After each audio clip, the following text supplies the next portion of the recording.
sorrows and pain.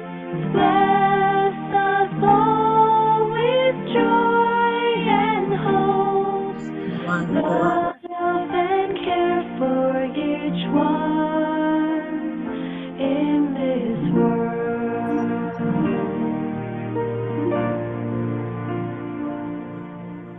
Let us pray for peace in our land. Keep our hearts from sorrows and pain. Bless us all with joy and hope. Love and care for each one in this world.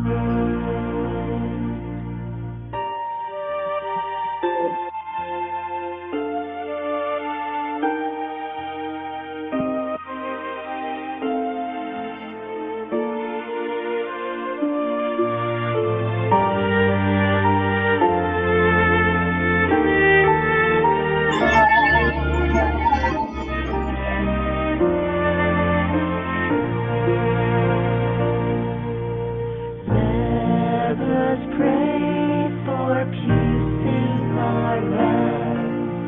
Keep our hearts from sorrows and pain.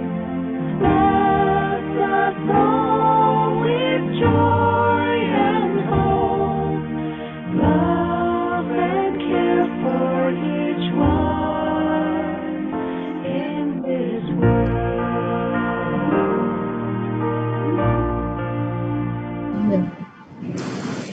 Let us pray for peace in our land. Keep our hearts from sorrows and pain. Bless us all with joy and hope. Love and care for each one in this world.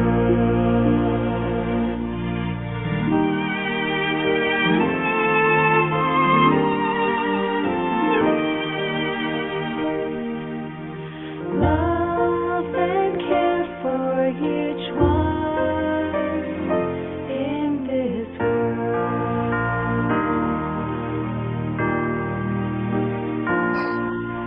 Testing one.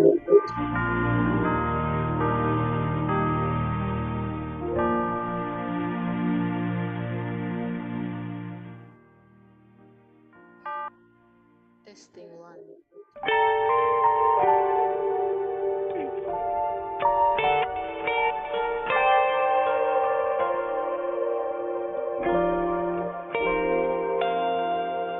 I know it's a small change, but coming from the heart, as a little bit becomes a lot. Helping and giving, but nothing in return. I want to do my part and take my turn. For every kindness we show, love will come back tenfold.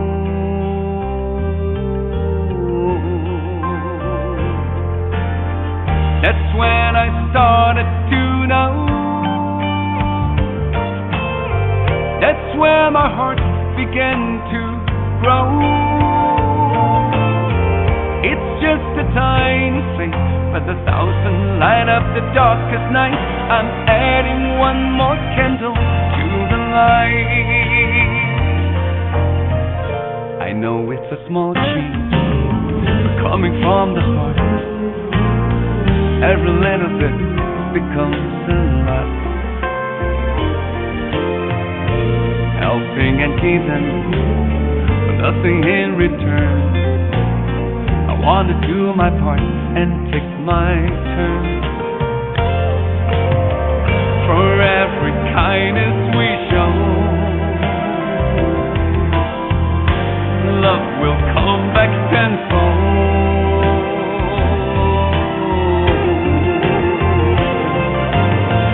That's when I started to know.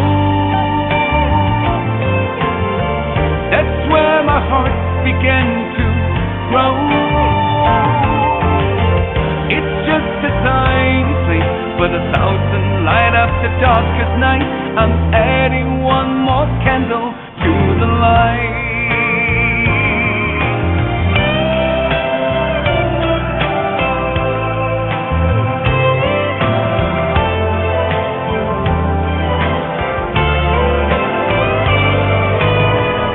For every kindness we show,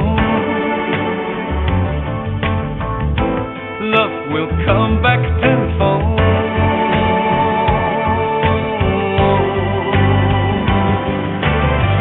That's when I started to know. That's where my heart began to grow. It's just a tiny flame, but 1,000 light up the darkest night. I'm adding one more candle to the light. That's when I started to know. That's where my heart began to grow. It's just a tiny flame, but 1,000 light up the darkest night. I'm adding one more candle to the light. I'm adding one more candle to the light. I'm adding one more candle to the light.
Good afternoon and a very warm welcome to all the brothers and sisters from around the world.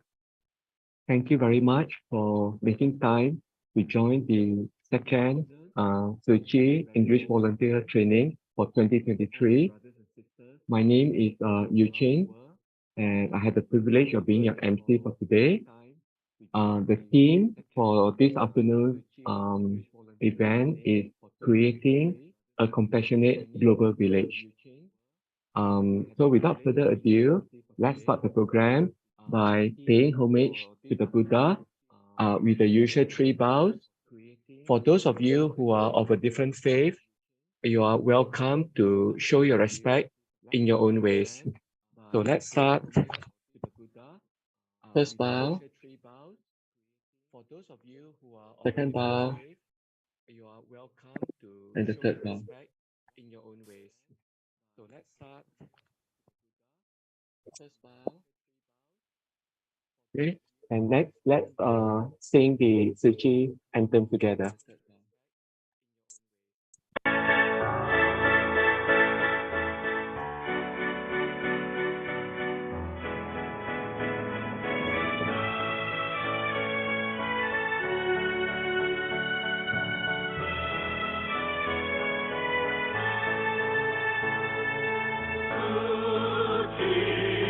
Origin, sing to where I abide.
Next, let us recite the Tzu Chi 10 precepts together.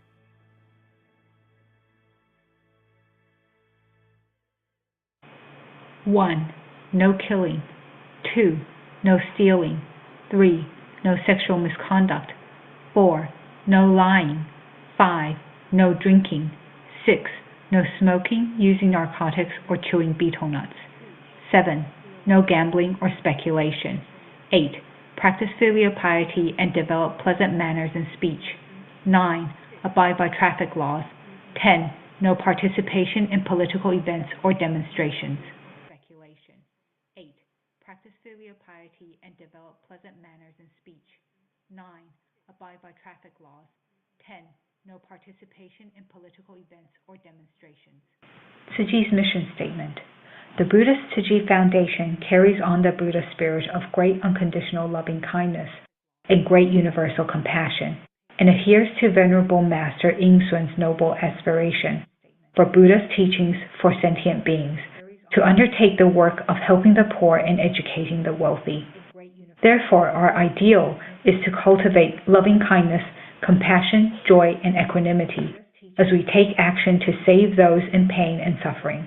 We bring joy and relieve suffering, establishing a fresh and pure world of Tzu Chi. Our method is to nurture a wisdom that perfectly melds principles and practices as we actively invite good people of the world to cultivate this field of blessings together. By diligently planting countless heart lotuses, together we will create a society of love. Our task is to unify the 4 major missions of charity, medicine, education, and humanistic culture. Our spirit is one of sincerity, integrity, faith, and steadfastness. We deeply believe that all sentient beings are equal and that every person possesses Buddha nature. As long as we can enter through the door of compassion, we can get a glimpse of the majesty and beauty of the Buddha's teachings. As long as we can enter through the door of charity, those who give can attain blessings and be joyful, while those who receive can be saved and find peace. Life is impermanent. Our lives slip away with each passing day. We must take advantage of this precious life to plant good seeds and reap good fruits. Then we can avoid the regret of entering a mountain full of treasures but leaving empty-handed. Tzu Chi commissioners come together with wisdom and support each other with love. With these extraordinary causes and conditions, we join hands and take great strides on the Bodhisattva path. Because Tzu Chi commissioners all accept the Buddha's heart as their own heart, when one eye sees, thousands of eyes can see. Because we accept our teacher's mission as our mission, when one hand moves, 1,000 hands move. When we hear the cries of others in suffering, we immediately go to their aid and relieve them of their difficulties. This is no different from the 1,000 eyes and hands of Guanyin Bodhisattva. The same moon is universally reflected in the water of 1,000 rivers. The water of 1,000 rivers captures a single moon. The Buddha views all sentient beings with compassionate eyes, and the Dharma rain of his teachings fall on all universally, so that all can flourish. How compassionate, how wise. We, who are Tzu Chi commissioners, should practice the Tzu Chi path of goodness with right faith and right mindfulness. Through personal participation, we realize the truth of birth, aging, illness, and death, as well as formation, existence, decay, and disappearance. Through the planning and effort of many, we create Tzu Chi's enduring missions, which will be passed down and praised for generations. We will leave ourselves with beautiful memories, and our descendants will be proud of what we have done. To know what you have done in your previous lives, look at what you receive in this life. To know what will happen to you in a future life, look at what you do in this life. Human existence is difficult to attain, but we have already attained it. On the Bodhisattva path, we must be courageous and diligent so that love can fill our society. Then there will be a virtuous circle of goodness in the world. This is what it means to be a disciple of the Buddha's teachings, who cultivates both blessings and wisdom with right faith and right mindfulness. May these writings be used for all Tzu Chi volunteers to encourage each other. Disciple of the Buddha's teachings, who cultivates both blessings and wisdom with right faith and right mindfulness. May these writings be used for all Tzu Chi volunteers to encourage each other.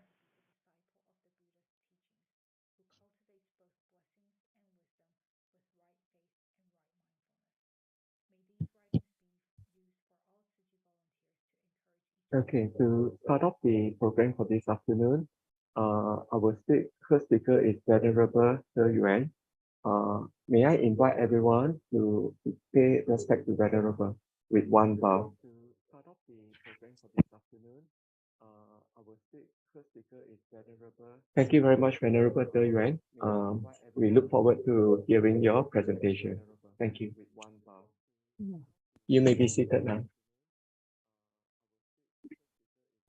The Master Cheng Yuan, the Thai Sifu, and the staff over here in headquarters, the Singapore team, and also all online brothers and sisters. Good day to everyone. So as promised, today I will continue to sharing the Sutra of Infinite Meanings and on the chapter of virtue. That is on the part 2. So previously I was telling you that I will be sharing using this book. And this was already translated by a GAW team from US. And in this Sutra of Infinite Meanings, it was divided into 3 chapters. There is chapter on virtues, chapter on expounding the Dharma, and chapter on the 10 merits. Of course, this sutra also known as the Sutra of Innumerable Meanings as well. So in this chapter, we have total 11 sessions, and I will continue from the session 6 onwards. So just kind of revision. What is the main purpose of the Sutra of Infinite Meanings? That is to elucidate the teaching of infinite meanings. The Buddha wanted to teach sentient beings to walk the Bodhisattva path and to eliminate their attachment to self. He wanted to help all beings realize that all phenomena are inherently pure, neither arising nor ceasing, and that they are impartial, empty, and still. And this sutra says, this sutra comes from the loyal form of all Buddhas, goes to where sentient beings develop bodhicitta, and abides wherever bodhisattvas practice. It is the Buddha's hope that all sentient beings in an enlightenment state can give rise to great compassion and walk the bodhisattva path. As you can see that this booklet, in fact, it was self-printed, the sutra, by carving each character by our Shangren, because he's covered this on the metal plate and to reprint the copies for all the disciples. So any one of you, if you have this booklet, highly appreciate it. And the Sutra of Infinite Meanings tell us of the Buddha's original intent. And we know that Buddha was born in the human world for the sake of teaching all sentient beings how to walk the Bodhisattva path. And this sutra is the Dharma door for teaching the Bodhisattva path as well. So from this section 6, all the great bhikkhus were Arahant. So all over here can see a lot of names, and all of them are Buddha's disciples. Among these 12,000 people, the text mentions several great Arahants. They had especially outstanding virtue and were more well known to everyone. These Arahants constantly stayed by the Buddha's side, and they were the leader of the Buddha's disciples. Thus, they have been listed here by name as representative. Of course, because there are a lot, and I can't finish to explain one by one. So I will only share one of them. So he is Heavenly Eye Ariduna. Who was Ariduna? and what is his personal characteristics.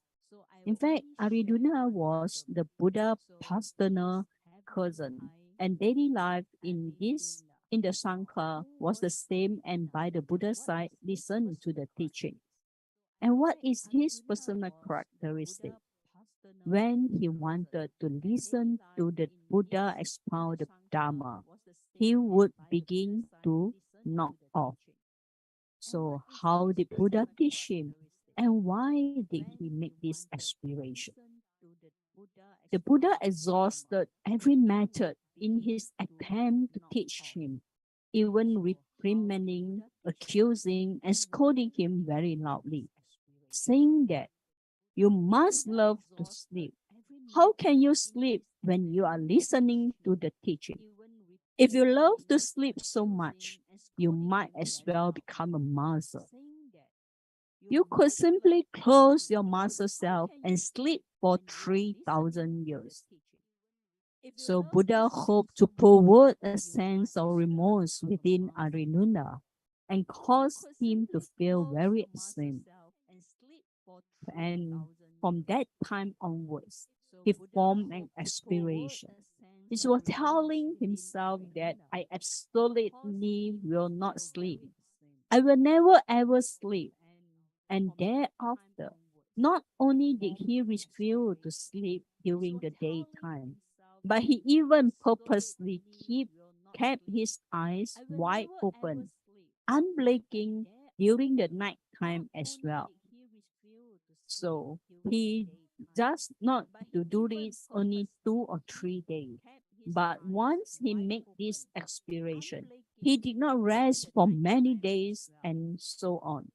So after undergoing 7 days and 7 nights without even blinking, Ariduna's eyes had become permanently red and solid. In fact, the Buddha advised him, you need to take good care of your eyes. You should not abuse them like this. Yet, Ariduna replied to the Buddha, in the past, I was very foolish and ignorance in me. All this year, I did not hear any of the Dharma that the Buddha expounded. So, if sacrificing one of my eyes can allow me to attain one teaching, it will be worth it. So, later on, because of his unwillingness to shut his eyes, Ariduna lost the eyesight completely. So Ariduna trained himself to be able to clearly distinguish everything in his surroundings without the use of his physical eyes at all. So this was why he attained from his resolve to put effort into his spiritual practice. And this is how he came to be known as Heavenly Eye Aringunda. So as often we see that sometimes people who has lost their eyesight also have much wisdom as well. So on the section 7, you can see that it's a speaking verses of phrase with one voice. So in the text, it was saying that at that time, great magnificent Bodhisattva and Mahasattva saw that the assembly sat with settled minds. They all make prostrations with their heads at the Buddha's feet and circumvented the Buddha hundreds and thousands of times. Of course, also with a lot of offering as well. So who is Mahasattva? It's a great Bodhisattva who have already attained equal enlightenment, who have formed great aspiration and vow to transform sentient beings with non-restricting resolve together at Vulture Peak. And the picture show is on this 1st of May, where we have this vow pilgrimage session with all our monastic in the above. So when Dharma teacher giving teachings, it is like the Buddha teaching the Dharma in person. So they must be very careful and vigilant as not to make mistake, even in one sentence. Therefore, their mind must be clear and steady, and this is the ethic to follow while listening to the Dharma. Over here, I would like to share another story. Oh, okay. In the past, there was an old spiritual practitioner who understood the Buddha Dharma well. However, one day when he was teaching, he taught one phrase incorrectly. And because of this, he fell to the lower rhymes and became a fox for 500 lifetimes. What kind of phrase that he mentioned? So, not ignorance of the law of karma and not subject to the law of karma. We all well aware that the karma we have created is the cause, and there will be an effect in response. Thus, the kinds of causes we create will lead to similar kinds of effects. Creating good karma means that we will experience good karmic distributions, while creating evil karma means that we will have a negative karmic distributions. For all the karma we have created, we ourselves must receive the retribution. This should be absolutely clear to us. So as you can see, this old spiritual practitioner instead say the words not subject to the law of karma, which has a different meaning. Changing just one word creates a meaning which is completely false and very different from the truth. As such, Shangren always tell us that a slight deviation takes us far off course. So, when people who expound the sutra must be able to achieve samadhi and focus their energy in distributing their accumulated wisdom. Likewise, people who listen to the sutra must also have settled minds, give rise to attitude, and peacefully and carefully take in the teaching. So I'm not too sure now. Okay, how are you sitting? So as you all know that people who expound the Dharma need to teach according to people's capability. And those who are listen have to settle in their mind, be disciplined, sit quietly and concentrate on listening. I can't see every one of you, but you just can examine yourself by whether you are sitting like A, B, C, or D. Okay, so of course, I hope that all of you are sitting like A or B.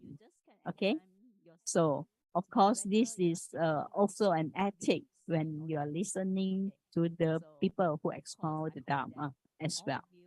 Okay, sorry. So when the Dharma master expound the Dharma, they put all of their effort into explaining so that you can understand. But if you cannot understand, it is not because you are not focused and because our mind have not carefully taken in the Dharma master voice. So we need to immediately focus our attention. Okay, I hope that everyone can from now onwards put more extension on it, because sometimes some of the country are in the morning. I know that maybe it's quite difficult for you, but I hope everyone can focus on it and be attention to it. So this is the discipline required for those listening to the sutra as well.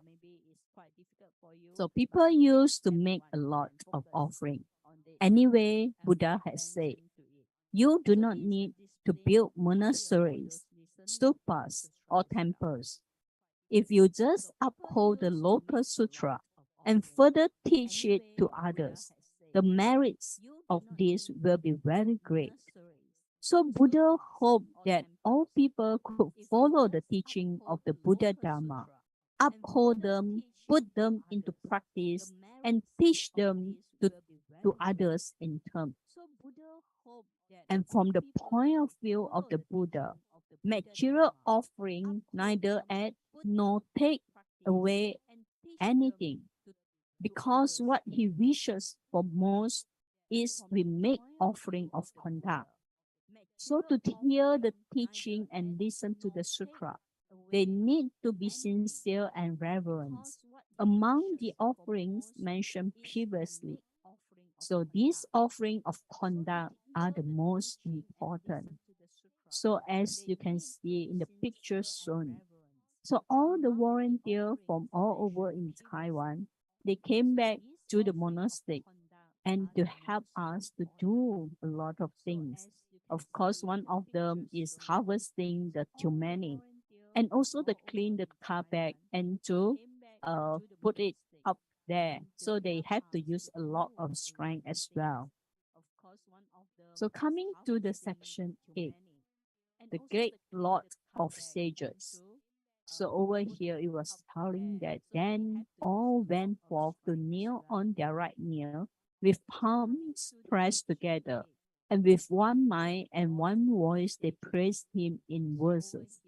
So when it was saying that praise him in verse, this means that the following verse was chanted by everyone together in praise of the virtue of Sakyamuni Buddha. The Chinese word of verses refers to a kind of poem. So in praising the Buddha, the verse form is always used to show reverence. The previous sutra passage were all in prose form, while the following passage uses verses form with a set of number of Chinese characters per line, just like a poem. So as you can see, as a Chinese word there, 大哉大悟大圣主，无垢无染无所着. That what does it mean? That is supreme great and greatly awakened is the great Lord of sages, with no defilement, no contamination, and no attachment. So of course, in Chinese words, this can be put it into 7 words in one sentence, but it's quite difficult to put it in English. So it's a little bit different from English after the translation. So what makes Buddhas most joyful? Well, everyone places their greatest importance on the Dharma, follow it and put it into practice. So put it into practice is very, very, very important. So as you can see that the Buddha mind is pure and clear as a mirror. When we do something, we must let go of it once it's finished, right? And in this way, our mind should be like a mirror that reflects an object and this moment while erasing it in the next. We must not let or allow the things of yesterday to contaminate the mirror of our mind. So, as you all know that sometimes we have a lot of things inside our mind and we didn't let go of the things. So we have the what we call affliction. So this is the kind of mindset that we must also learn to have. When images pile upon each other, they become murky and we are no longer able to clearly distinguish them. The Buddha's mind is pure and clear as a mirror, completely undefiled by fit and colors. And the wisdom of the Buddhas and Bodhisattvas come from their lack of contamination.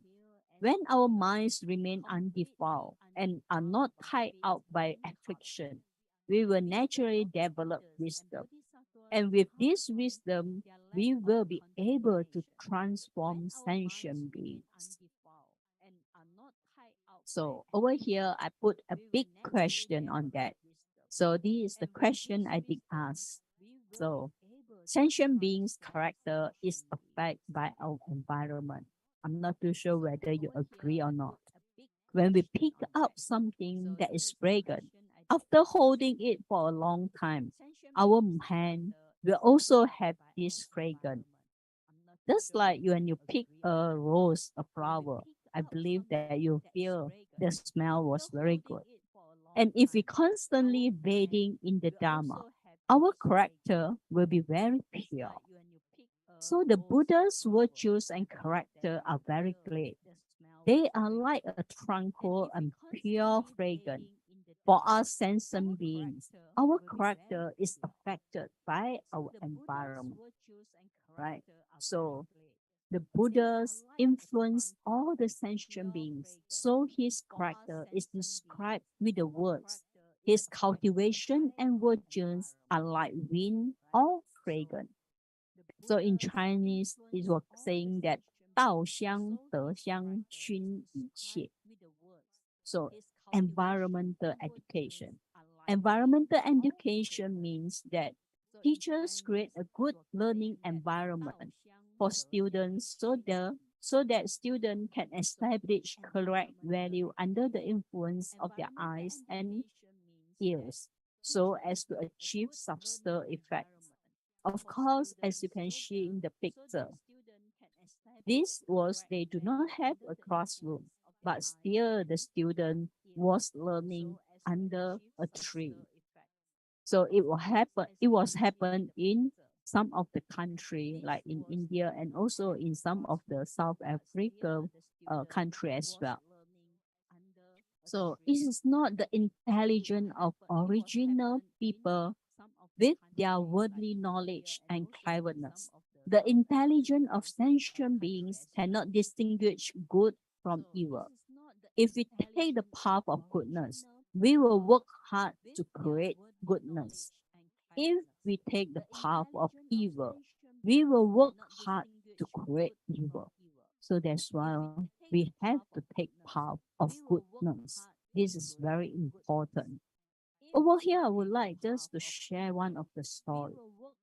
In Chinese, it's called 近朱者赤，近墨者黑. What does it mean? With good people, our behavior and form will be contaminated with good habit. If we get close to bad people, we will develop some bad habits. So this is the story in the Buddhist scriptures that a king raised an elephant and he liked this elephant very much and built a big a hut or a house for this elephant. And one day, a group of robbers come to the elephant hut and prepare to plan a robbery. The leader of the robbers explained to everyone how to rob, how to take the route, and how to destroy the window. And even if someone resists, it doesn't matter if you kill someone. So these are the words, all the bad words. So the elephant absorbed all these words, like violence, murder, and all these bad words. And how it become. So the elephant become like he do a lot of bad thing. So the temperament become very violent. And when he saw a man, it rolled out and fell away with its trunk. And when he saw this a small animal, he will step on it with their feet. So of course the watchers saw this sight and they were so frightened and reported to the king. And the king was thinking why this thing happened. And of course, later stage, the king invited some virtuous people to gather around the elephant house to talk about good deeds and say good things, and constantly promote the concept of morality. Of course, after a while, the elephant returned to its previous tame temperament. So you can see that human learning is similar to that of others animals. So, and we must choose our friends and loving environment carefully. Especially now, there are many social traps, and if we are not careful, we will be fall into them and cannot extricate yourself. Therefore, we must take good care of our hearts and always be vigilant against ourselves. This story, in fact, is inside the Master Tell story, and I hope that they will share, the staff will share with you in the Zoom. Then you can read through it later on or watch it later on. So, on the contemplation, is all focus and tranquil. The contemplation means that how he focuses his energy in contemplating the matter of how to transform sentient being. And the tranquil means that his mind will remain calm no matter what kinds of condition he encounter. So in transforming sentient being, there will be certainly be obstacle. The Buddha's wisdom is full of tranquil contemplation. He is calm in dealing with matter, and his mind never wavers. No matter what sentient beings he seeks to transform, and no matter how he handles, he puts forth of his effort with care and focus. This is what the phrase, his contemplation is focused and tranquil mean. So in section 9, it was saying that neither assistant nor non-assistant is in Chinese. There's a lot of neither nor or fei fei fei. Ultimately, this refers to the fact that appearances and natures of all things in the world are not real, but in fact empty. So one of the saying that 非方非圆非短长 this is describing how the Buddha was already free from viewing worldly appearance, or short, long, or maybe round or square. So this thing of like the water, I will always like to use water as the example. When you pour a water into a glass, and then it is in the round shape, then the ice coming out will be the ice or will be the round shape. If you pour the water into the square container, then the ice cube coming out will be the square. So we should be, how should I say, we should be more freely and then can go into every places. So the Buddha simply described the true principles to us, but he did not create or invent them.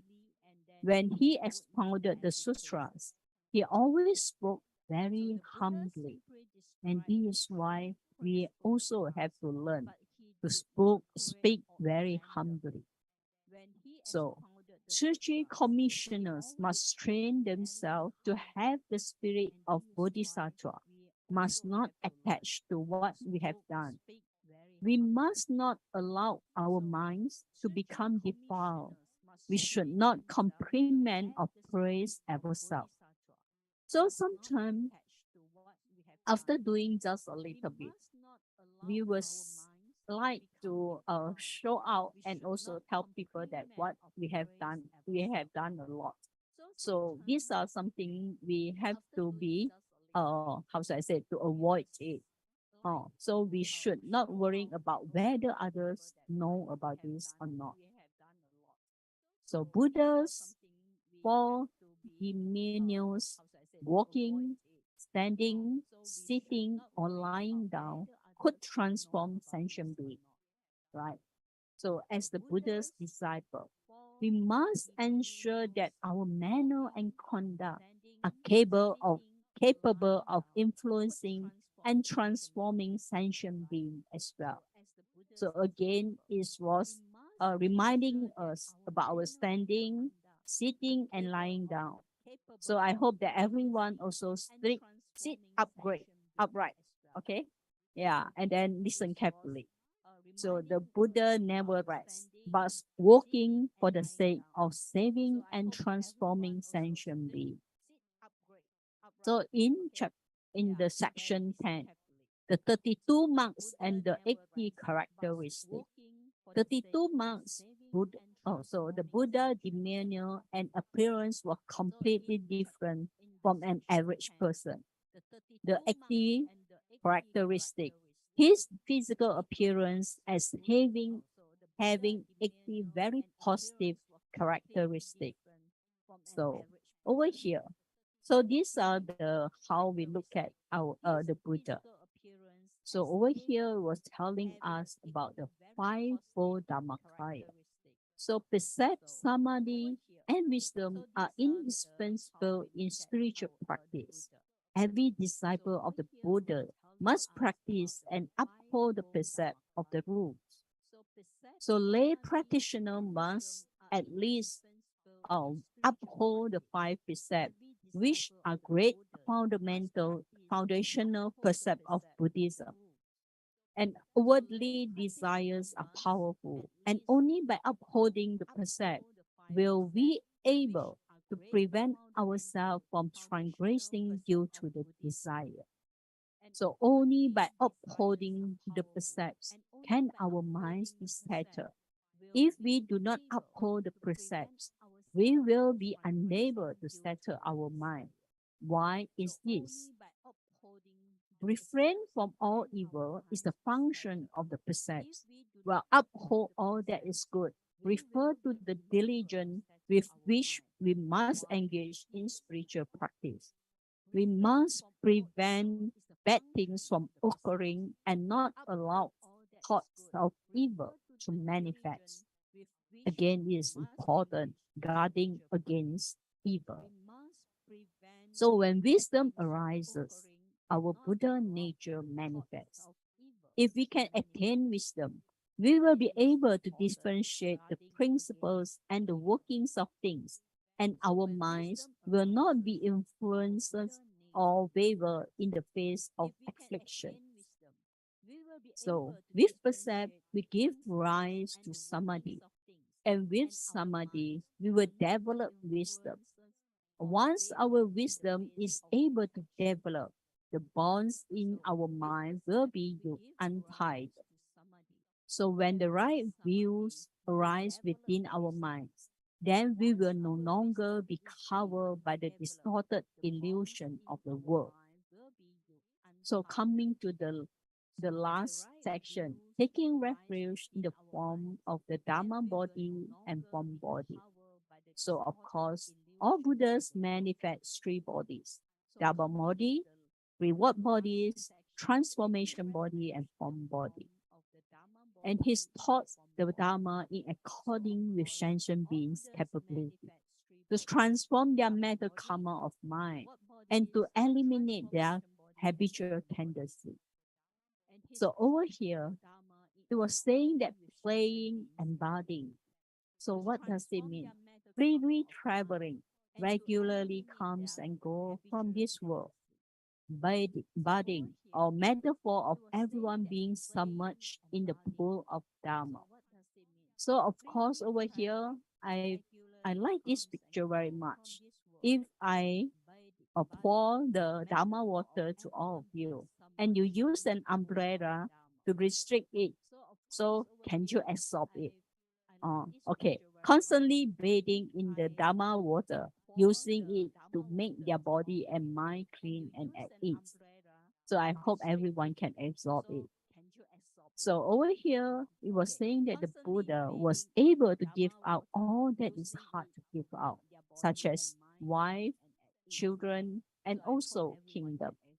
To everyone, you know that Buddha put aside internal or external things, gave everything to help all sentient beings, and also never begrudging anything inside or out.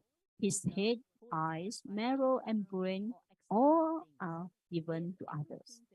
Think about it. For 2,500 years ago, we are all not able to do bone marrow transfer, organ donation, and even the silent mentor. But because of we do not have the facility or the medical facilities, but with the advance in the technology, then we are able to do this right now. So what does it mean? Buddha already predict this can be done after 2,500 years now. So this is Buddha's wisdom. So the Buddha taught diligently and was not afraid of hard work. So he was the guiding teacher of humans and heavenly beings.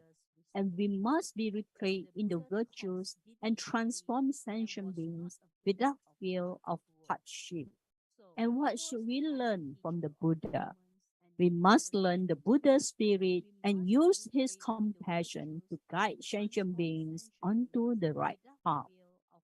And at last, I would like to show you that these are the pictures taken where a volunteer from Malaysia and also the local volunteer, they are reciting the Sutra of Infinite Meanings at the Mahabodhi temples. As you can see that because they are different races, so some of them are reading in Chinese and some of them are recite it in English. Of course, although they will start at the same time, but normally the English one will be ended slower than the Chinese one. So important thingly is that they have already formed the aspiration and always follow the Tzu path. And I hope that every one of you will continuing doing the good deeds and have the right thoughts. And I wish every one of you happy and healthy. And afterwards, our De Tai Sifu will be sharing on the Buddha Day ceremony. And I invite De Tai Sifu from here onwards. Thank you. 感恩。Our De Tai Sifu will be sharing on the Buddha Day ceremony. And I invite De Tai Sifu from here onwards. Thank you. 感恩。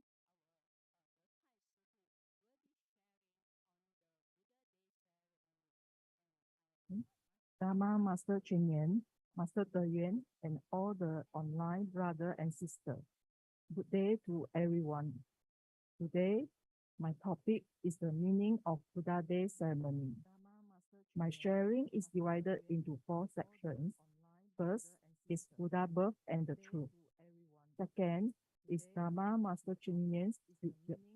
Third is the history of our church's Buddha Day, and lastly, the meaning of Buddha Day ceremony. The Buddha Bathing Festival is coming soon, or more commonly known as Vesak Day. Sometimes we heard about people calling Vesak Day Buddha Bathing Day, Buddha's birthday, or Buddha Day. So what's the difference between them? When I was young, and as the celebrated day was approaching, I always heard those around me call it Vesak Day Festival. Vesak is derived from Sanskrit observed by Buddhists in South Asia and Southeast Asia as well as Tibet and Mongolia. It is the most important day for commemorating the birth, enlightenment, and nirvana of the Buddha. Buddha Bathing Day, Buddha birthday, and is a Chinese translation. Bathing the Buddha is one of the actions of the ceremony. Buddha Day is English translation. So why is Buddha Day important? For Tzu Chi, it is the grand ceremony because on this day, we united 3 important events, which are Buddha birthday, Mother's Day, and Global Tzu Chi Day. We are grateful to the Buddha in all his compassion and wisdom for expounding the truth Dharma for all living beings.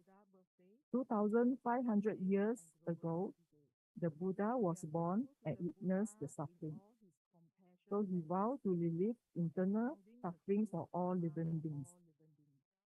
As we know, Dharma Master Chen Yan, born in 1937, on May 1966, the Buddhist Relief Tzu Chi Merit Foundation was officially established. But at that time, there were no funds in the charity. So there were 6 practitioners who make an extra pair of baby shoes every day. And each of the 30th 30 housewives save 50 cents a day from grocery, raising about 1,000 Taiwan dollars a month to begin the work of helping the poor and suffering. The 50 cents is the true essence of Dharma Master Cheng Yen. Start the charity with the saving of 50 cents daily. The history being witnessed that the saving of 50 cents daily also can start the mission of charity. To the subsequent mission are medical, education, and humanities. Time has gone by in hurry. Tzu Chi is 57 years old this year. The year of the Bamboo Bank was started from the year of 1966. From the beginning until now, the 50 cents footprint of great love has reached over 128 countries. The true meaning of the 50 cents is to help the poor and educate the rich. Rich to give material aid to the needy and inspire love and humanity in both givers and recipients. If everyone saves a small amount of money daily, we can relieve from suffering as well as helping the people relieve it. In the beginning, Tzu Chi started from 50 cents from Taiwan to international rescues. It's the accumulation of little by little, like a drop of water into a river and a grain of rice into a basket. Sakyamuni Buddha is the great enlightenment one of the universe, who prescribed the way to liberation. Tzu Chi practices the Bodhisattva way, hoping to help more people get rid of suffering and achieve happiness. The Buddha and Dharma Master Cheng Yen teaching guides us to suffering beings. Let's share about the history of Tzu Chi Buddha Day ceremony. Does anyone remember in which year did Tzu Chi first celebrated Buddha Day? And which year did we unite the three celebrations of Buddha birthday, Mother's Day, and Global Tzu Chi Day? The first Buddha Day ceremony held in 1996 at Tzu Chi Nursing College, which next year upgraded and converted to Tzu Chi University of Science and Technology. Tzu Chi was also celebrating its 30th anniversary as well. Dharma Master teachers and students celebrated the simple ceremony. In the year 2000 was the first time Buddha Day ceremony was held at Hualien Jin Shi Hall. This day is the day that Tzu Chi unites the three celebrations, Buddha birthday, Mother's Day, and Global Tzu Chi Day. For the first time in 2020, due to the epidemic, the Buddha Day ceremony was held online at the Jingshi Abode.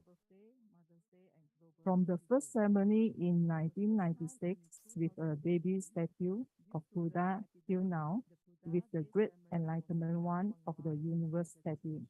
Why we call it the Great Enlightenment One of the Universe? This is because Buddha had attended the truth of the universe. The Buddha is actually a scientist and a psychologist because the Buddha had great insight into how the world works. And also, Buddha's wisdom was very broad and deep, which allowed him to observe more than 84,000 worms in a bowl of water. You can see from the slide, was when the first Buddha Day was held in Taiwan up till today. It's invites more and more living Bodhisattvas participate. In your country, even if the current number of people is low, I believe that many people are waiting for you to invite them to take part and join Tzu Chi. After the outbreak of epidemic, it's important for us to recruit more people to join.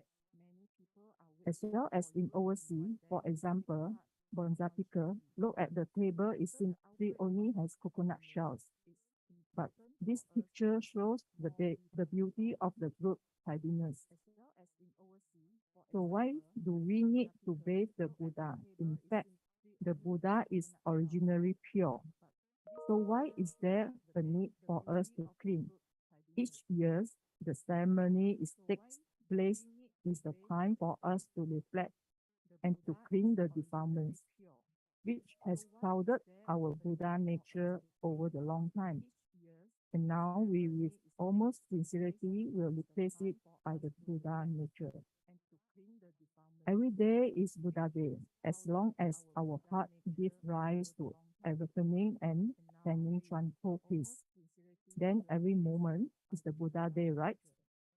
Through this Buddha Day, with our respectful heart, we also express our gratitude to the Buddha, our parents, and all sentient beings. Dharma Master Cheng Yen taught that every heart is like a lotus blossoming in the mud. Through the solemn ceremony, everyone returns to their pure and untainted nature and inspire good thoughts in their heart to enter the crowd, to remove suffering and give happiness. The true meaning of Buddha Day is to cleanse away the dust in our heart and bring out our pure, undefiled Buddha nature. And the pure water is like polishing the mirror in our hearts, allowing us to eliminate our troubles, ignorance, and to cleanse our habitual tendencies and afflictions. We also have to be grateful to our parents for their support and raising us, because they are the one who love and care we receive from childhood. We also have to be grateful for all sentient beings, because Tzu Chi is synthesized by everyone. The mother birth gives us life, and Buddha's education gives us the principle, and most importantly, Tzu Chi gives you the goal of meaningful work in the world and the direction of Bodhisattva path. Let's share about the flow. Before the Buddha Day ceremony begins, everyone use their utmost sincere piety to sing the incense praise.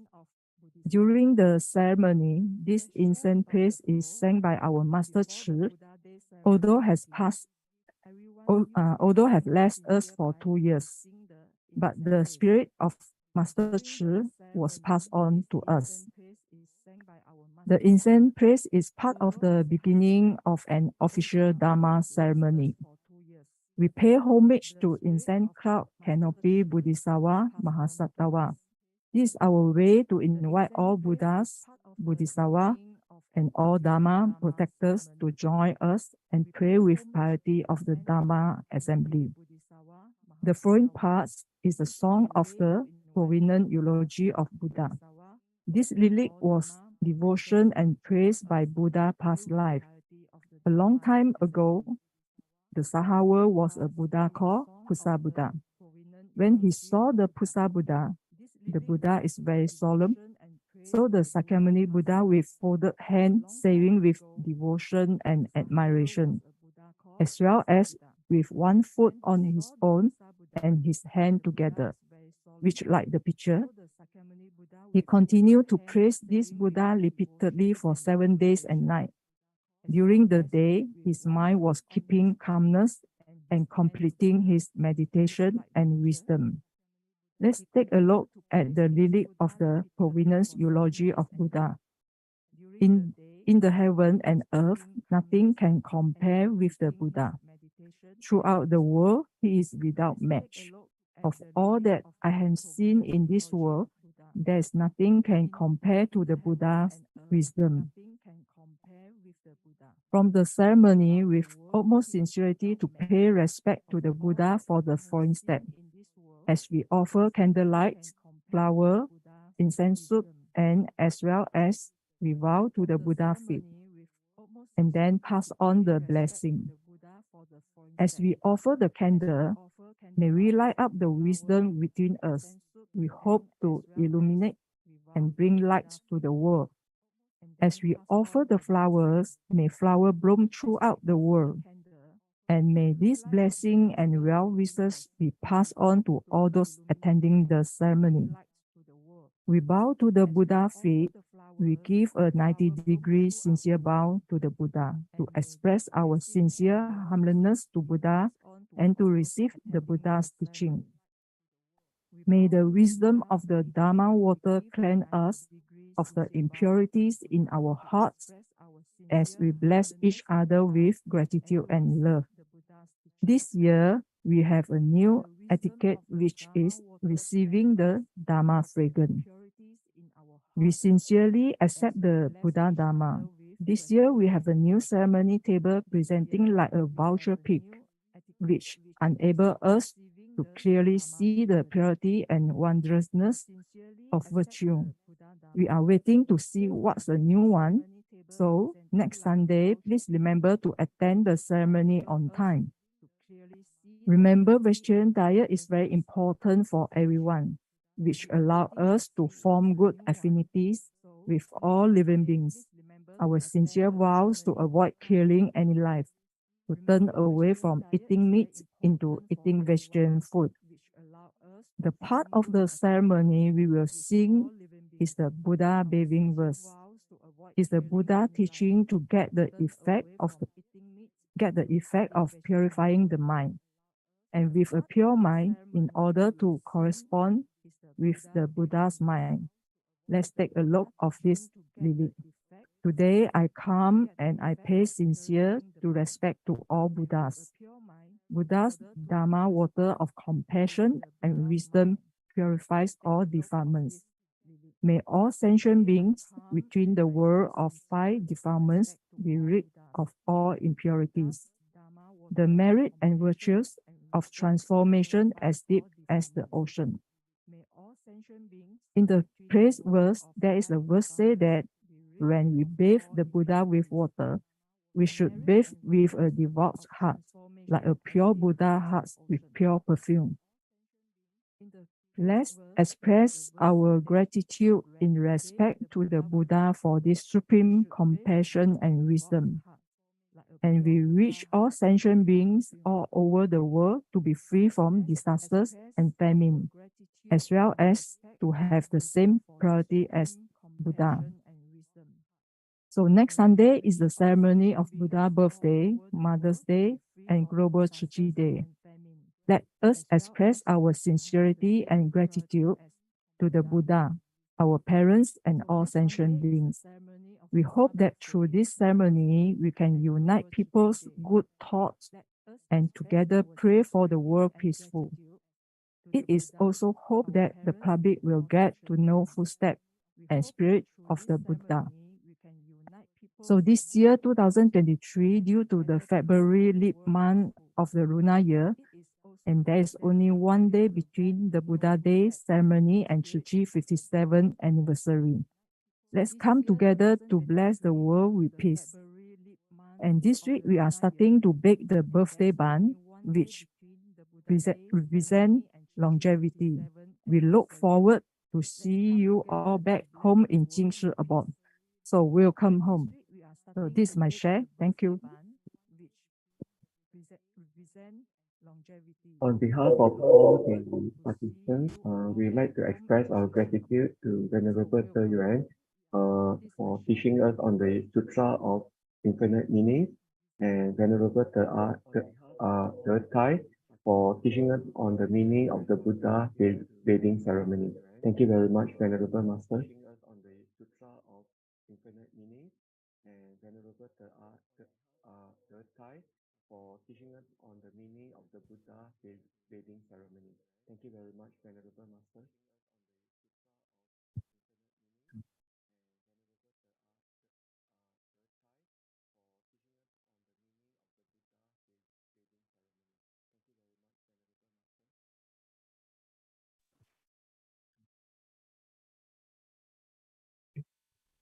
Right.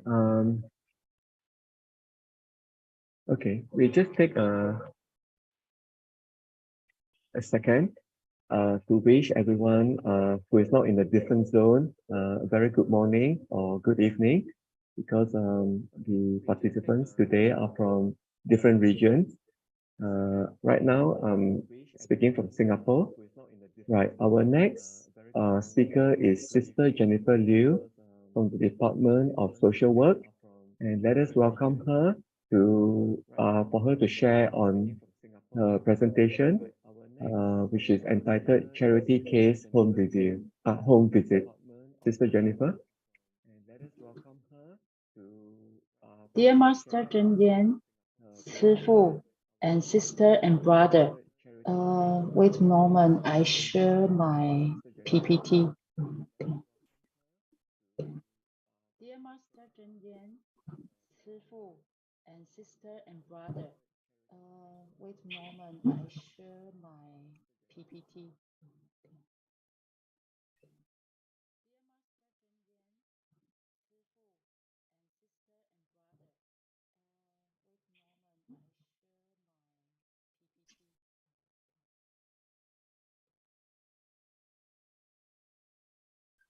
Maybe Headquarter can choose share my PPT.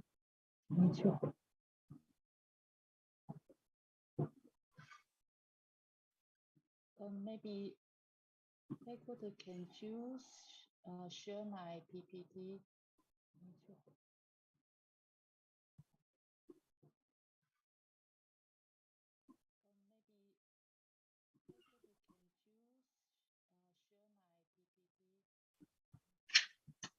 Okay.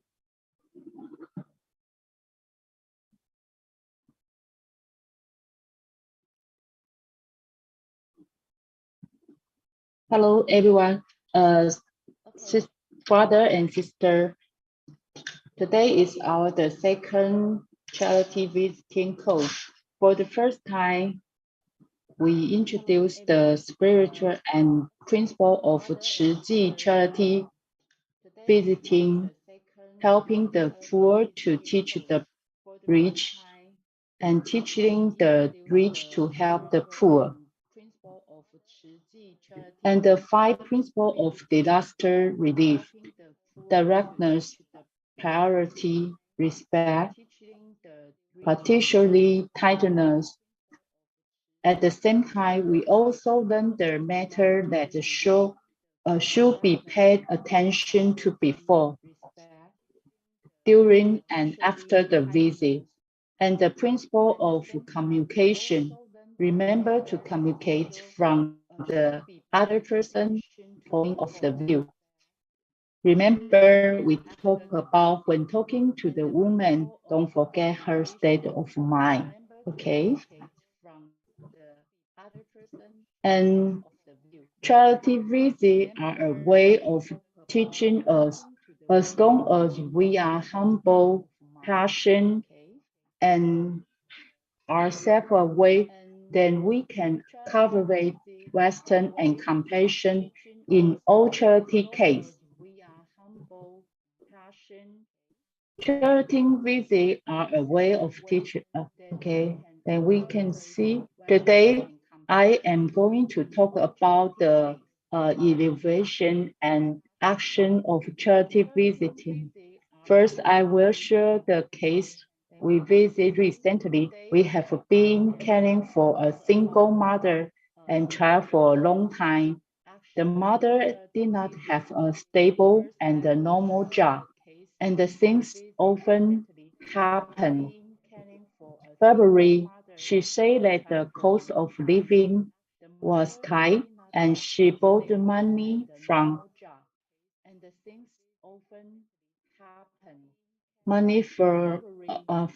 her friends, but she couldn't tell the detail about the expenditure because she had a salary. If she wants to apply for a subsidy, she needs to record it first. And she agreed.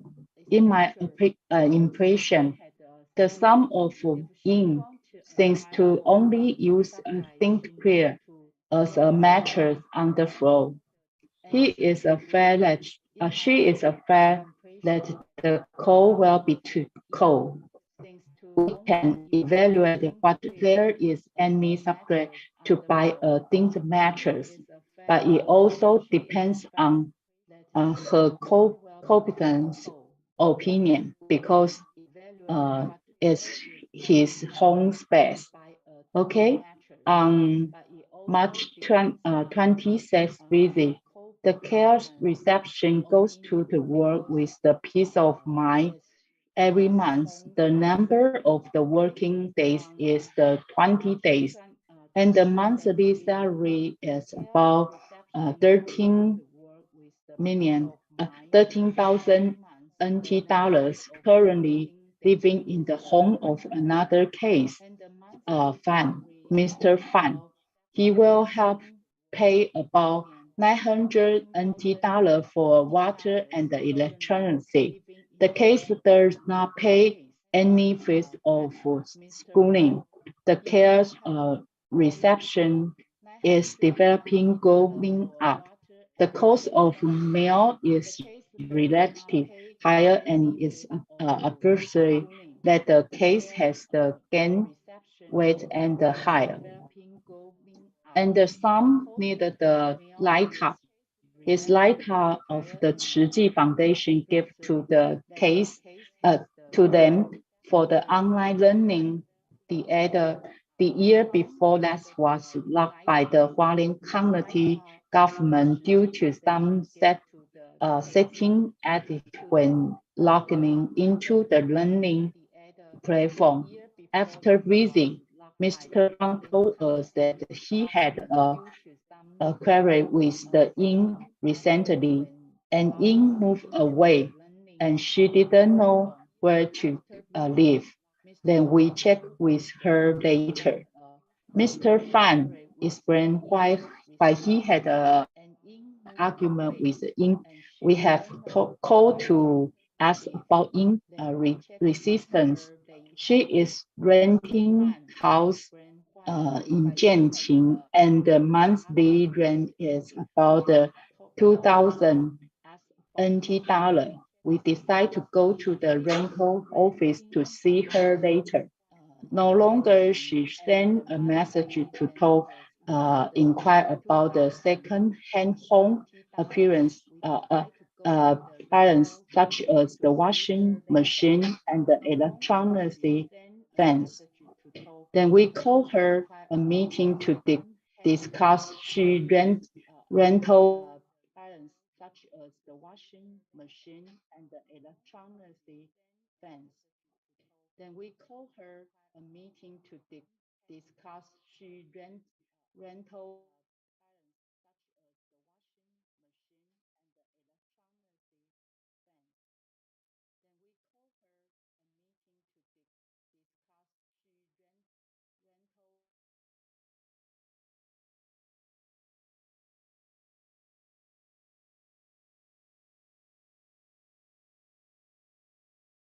Excuse me, can Sister Jennifer hear us? We have the same, cannot hear as well. Excuse me, can Sister Jennifer hear us? Okay. Sorry to all the participants. We are very sorry for the hiccup. If you could just hang on for a short while. Hopefully the translation will come back again. Sorry to all the participants. We are very sorry for the hiccup. If you could just hang on for a short while. Hopefully the translation will come back again.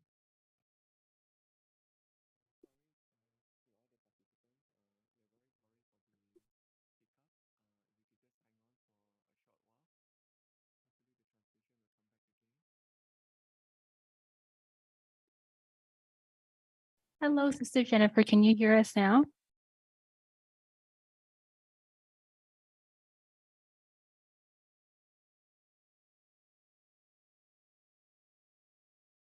Hello, Sister Jennifer, can you hear us now?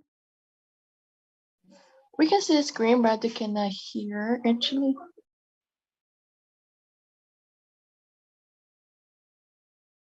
How about right now? Can you Yes, we hear can me? hear you. Yes, Okay. thank you. Thank you. Thank you. Sorry. Then we talk about, because Ying do not have a ref. Okay, then she hoped that would be a washing machine. She say it could be the wash by the hand, but because it could not be the that hider, her some uniform could not be dry in the winter, which affect his school wear. We think refrigeration and the cooking are two different things. If Ying cook dishes in the daily portion. She don't need a refrigerator. We decide to find a refrigerator from the Environmental Protection Station. Last week, our team found and sent her the refrigerator to her. Ying said that she did not get along well with her mother and often quarreled, so she had no plan to move in with her. Ying still said that her some clothes are too late to dry, and we still suggest to her to buy a hairdryer for about $2,000. She also agreed, saying that she will discuss with her mother to see if she can help her. The purpose, next PPT. Okay. The purpose of the assignment in the charity visiting work is the dynamic process of getting information, enhancing understanding and the planning action for the appropriate care and the assistance, even like post case. Use of the assignment in the charity visiting workforce. We must be the friendly and the kindly ways. We must be truly humble. So when we go and do this are the charity work, there is very important and is the attitude that we must have. So when we is there is a few things that we must be very sure about and is very important. So we often think that the assignment of the charity work is a very start of the charity work, but in fact it's all throughout the process and providing a support.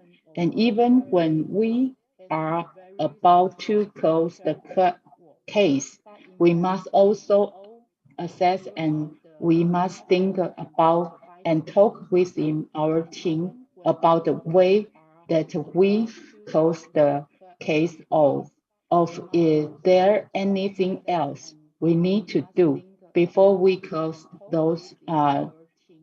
this case, and we need to think about the situation of the charity case is a very active process of the process. This amount is because there are other sides. So when we a few things that we must be very sure about and is very important. We often think the assignment of the charity is at the very start of the charity work, but in fact it's a good thought, good throughout the process and providing support, timely support. And even when we are about to close the case, we must also assess and we must think about and talk within our team about the way that we close the case of there is anything else we need to do before we close the case. And we need to think about the situation of the charity case. There is a very active process, so that the process is not just about the analysis of all the collecting of information. At one visit is about it's all throughout this charity case. So the first time we look at this information at one visit is about it's all throughout this charity case. So the first time we look at this, please see the page 10, okay? I am in with this in the way we do the workflow of the charity visit. So if we look at this picture from the first time that we are going to see in chair, and then we do a team assumption assessment, and then we decide on action, and then bring around until we are able to conduct the case. And it's always there in the present. Okay, next page. Next page.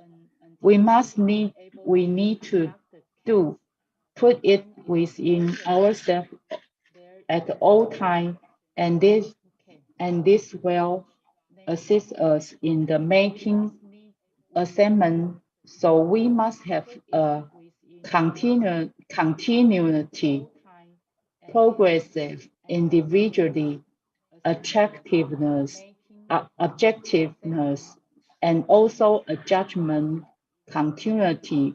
Is not just the first, is long as we have continued interaction. So far, example, we are visit them often, or we talk to them on the phone.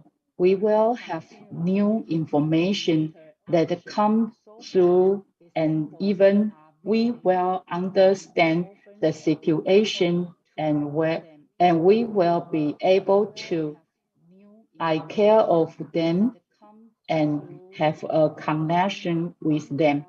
And so with the continued assignment, it will allow us to adjust the care of them and understand the situation. Okay, evaluation is not only important work in the initial stage of the care, as long as we continue to interact with the case, new information and understand will be generated. The concept of the continuous assignment helps us maintain our sensitivity, fully understand the case, and fine-tune our care. In order to ensure the quality and the appropriateness of a care action, introspection is a necessary homework. Even if the responsible visit or our team change for some reason, the case must be handled over carefully and competently. Next page. Sometimes the problem and the needs of the case are device and the complex. It's not a matter of one show to fully understand. It needs to collect information and gradually understanding with goal, plan, and progress. In the progress of collecting information, don't act too hastily. You need to the respect and the tolerance, the case witness to cooperate and temporarily keep it. Only if the case has enough law deposit can be the case open up. Okay. Next page. Even if the people have the same type of the need, the degree of needs varies from the person to person. Therefore, the degree of needs produced by the different family situation must be different, and needs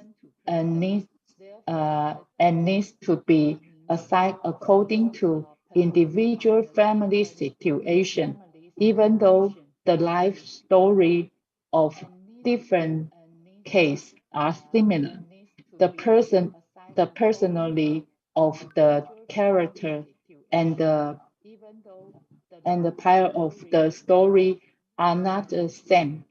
Do not premeditated type of the case to avoid misleading evaluation. Okay, next page. Evaluation is not a one-way collection of the information and interpretation of the case, because our observation and the understanding with the case in due course and seek the response of the case. Only then can information be meaningfully and collect the willingness, ideals, and the hopes to the case holder for improvement are therefore enhancing case participant and two-way communication is an important process of charity visiting. Accept the character and the weakness of the case care reception, and at the same time carefully update the strengths and the change of the case experts of the care reception, and balance the lack of and extent of the care reception. We cannot just rely on common sense or experience to understand the problem and the need of the care recipient. Timely inquiry or preventive knowledge and consulting with senior volunteer will help to the adjust care actions. Okay. Next page. Collecting information is often staged and delayed. You should judge the focus on and sequence of information collection based on the key point of the care reception problem, the urgency of the need, and the timeliness of the care reception action. Assistant carefully consider and the judgment the reliable and the correctness of various information and make proper use of such information. So later we talk about the 5 spiritual and core value.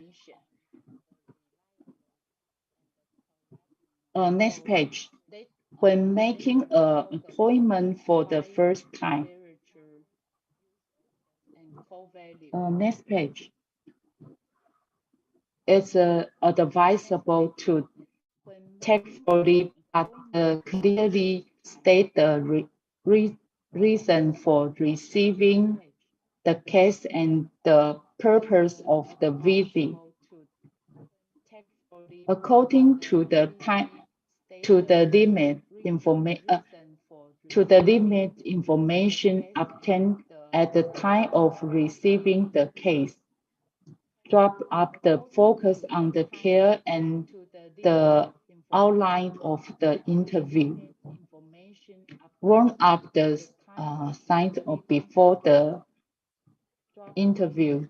Adjust the topic flexibly according to the atmosphere of each other conversation and guide the topic from the shadow to the deep. Trying to avoid non-maintenance and the serious question and the answer. Next.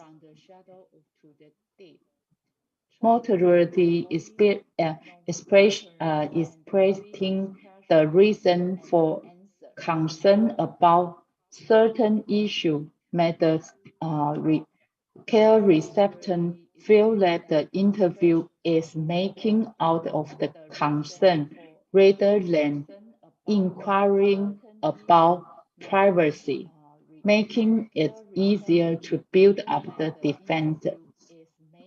When faced with the ideal and the practice of the care recipient who are different from those of the interviewer, one should avoid critical and debating and forcing the care recipient to accept the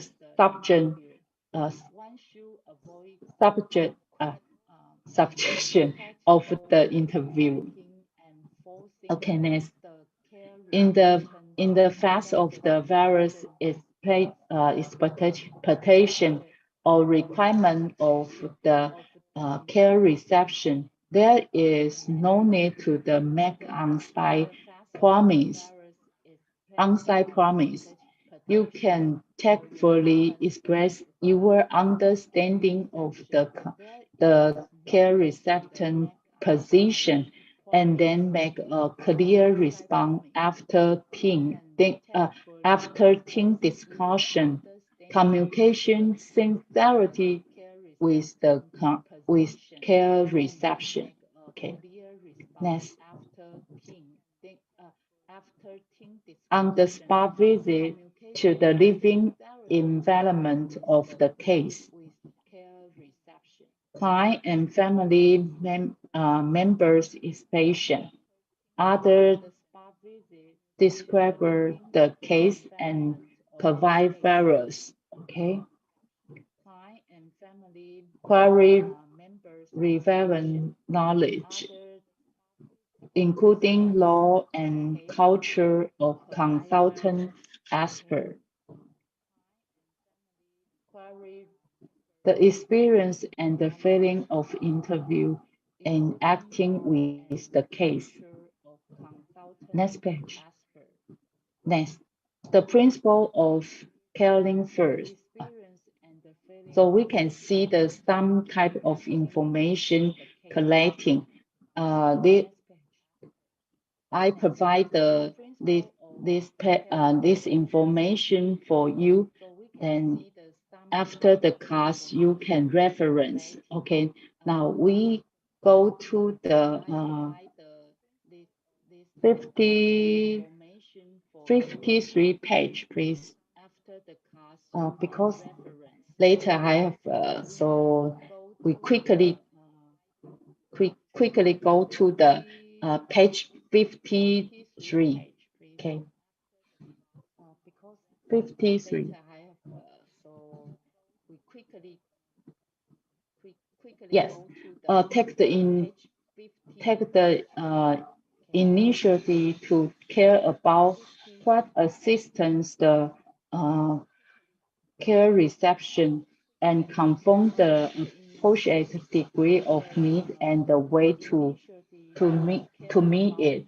Carefully update the needs of the case that are not actively expressed, and tactfully may make suggestion and consult the case. Refer to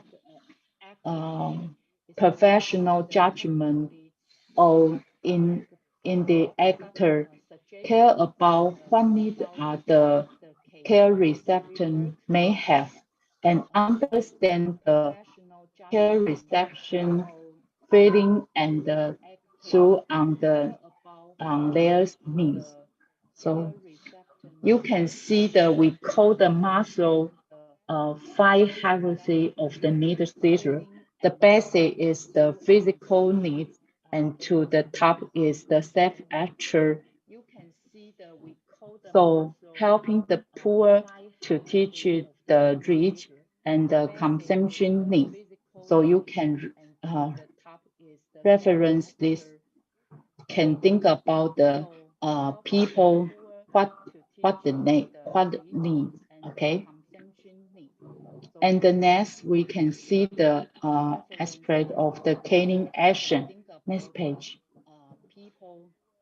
Next. Okay. And the next we can see the aspect of the caning action. Next page. So 慈济 is talk about the entitled person, entire family, and the whole process inside the team.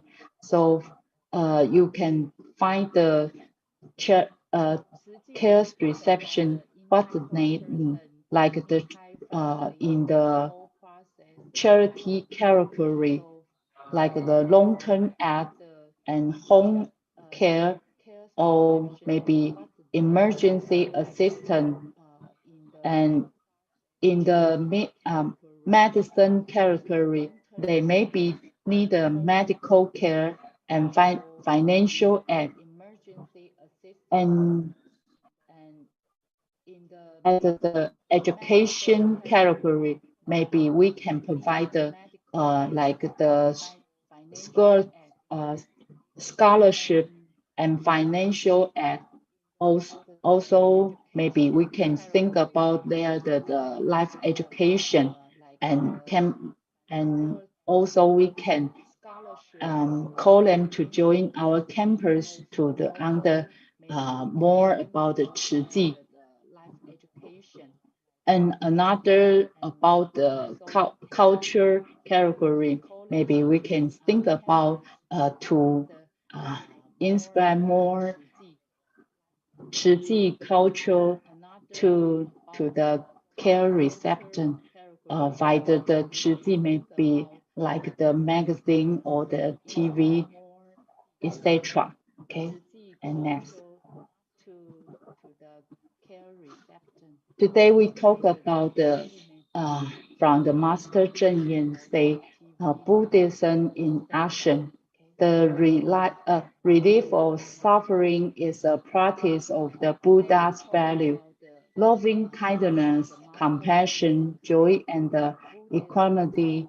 We put into action the Four Noble Truths: suffering, accumulation of causing, cessation of causing, leading to the past. When 慈济 volunteer visit charity case, we should avoid superficial understanding. Rather, we should practice empathy and mindfully update the situation.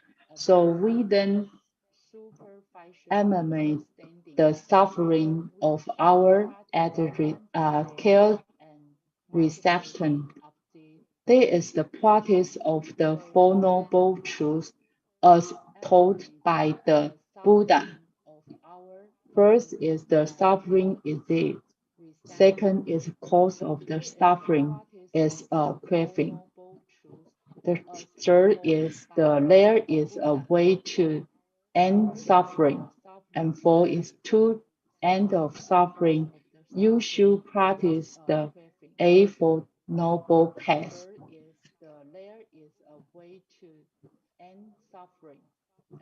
So you can see this picture, okay, like our talk about the Master Cheng Yen talk, okay.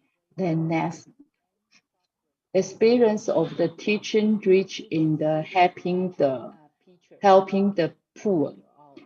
You can learn every life is like a sutra, stand at the same height as the case key point of the community charity.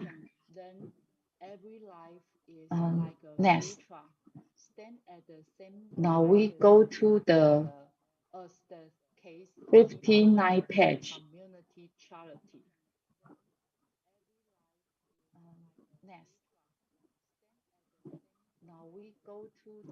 The training of helping without asking for anything in return. Actually, you can see our volunteer, They paid their great loving kindness without regret and greater compassion without resentment, great joy without worry, and great equipment without expectation. So from the charity visiting, we can learn to balance between sensitivity and the reason. Next, when interacting with the case, you should be rational about the need of the case, avoiding being overly emotional as it will affect the effectiveness of the interview. Don't be entangled with emotion. Can support the case by educating them.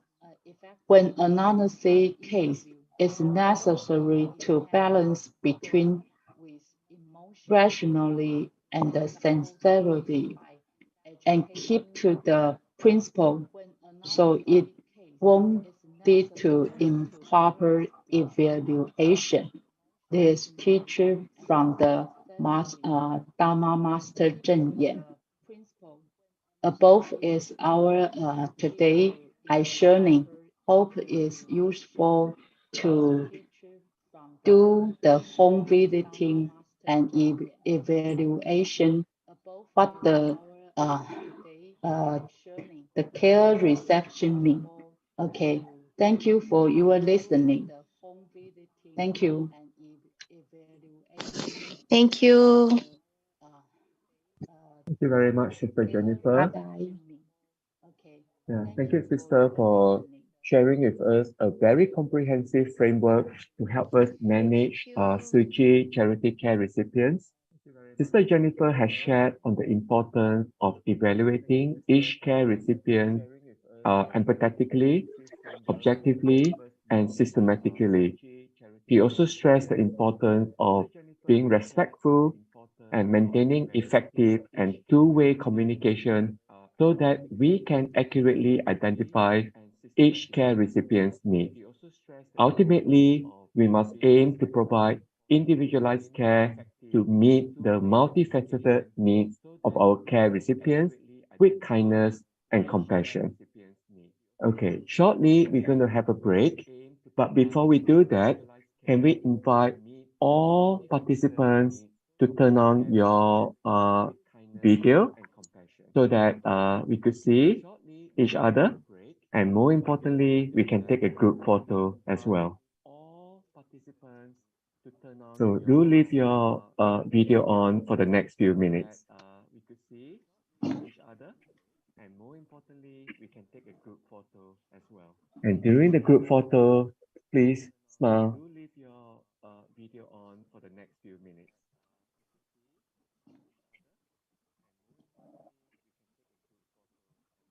And during the group photo, please smile.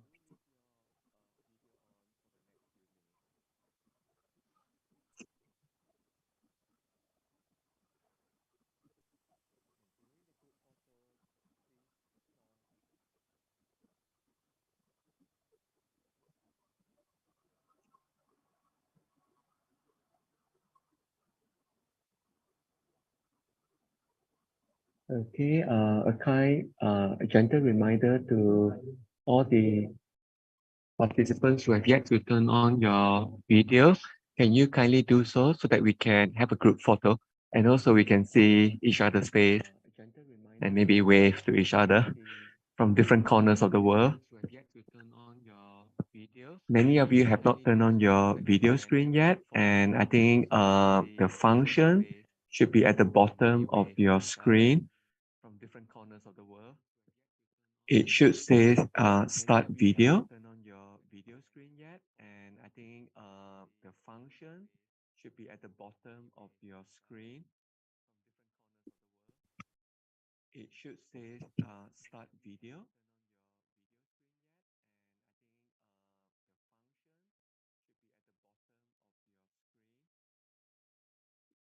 Okay, about half the participants have managed to turn on the video and we are waiting for the other half.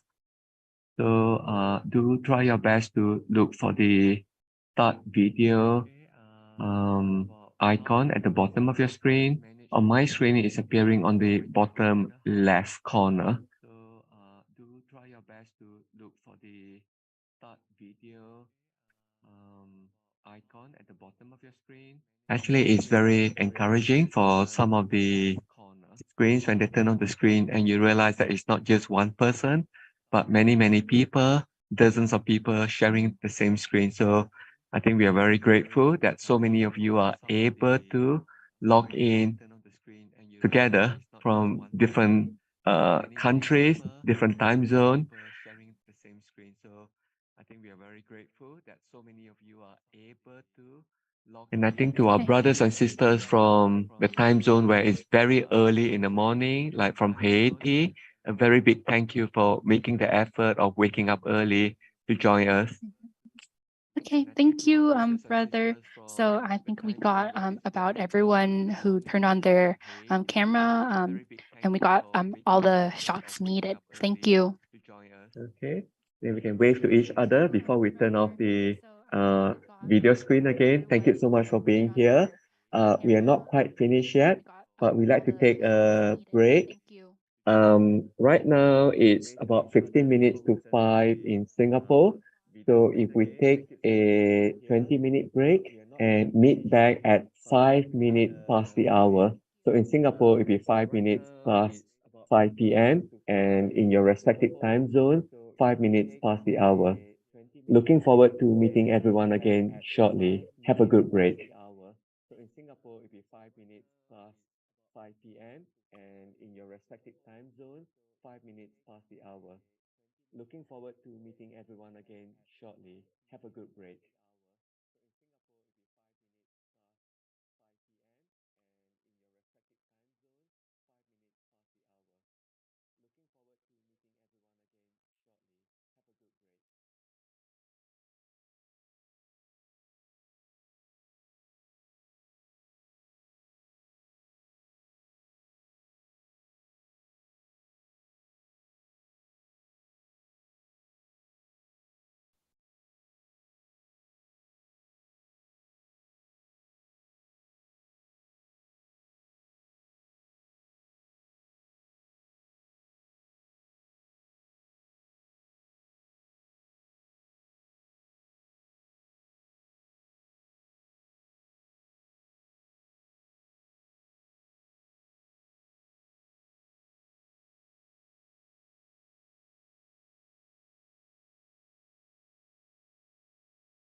Hi, Johan.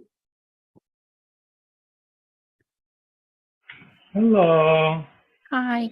Okay, let's Hi. test a little bit. Do you have your PPT? Yes. Let me Okay, just let's make sure that it's working. try it out. Hi.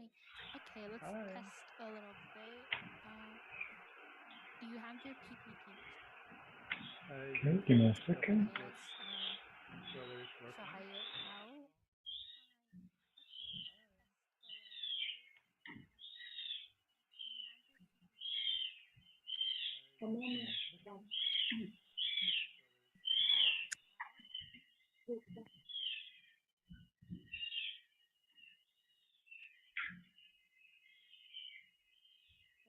And let me try it out.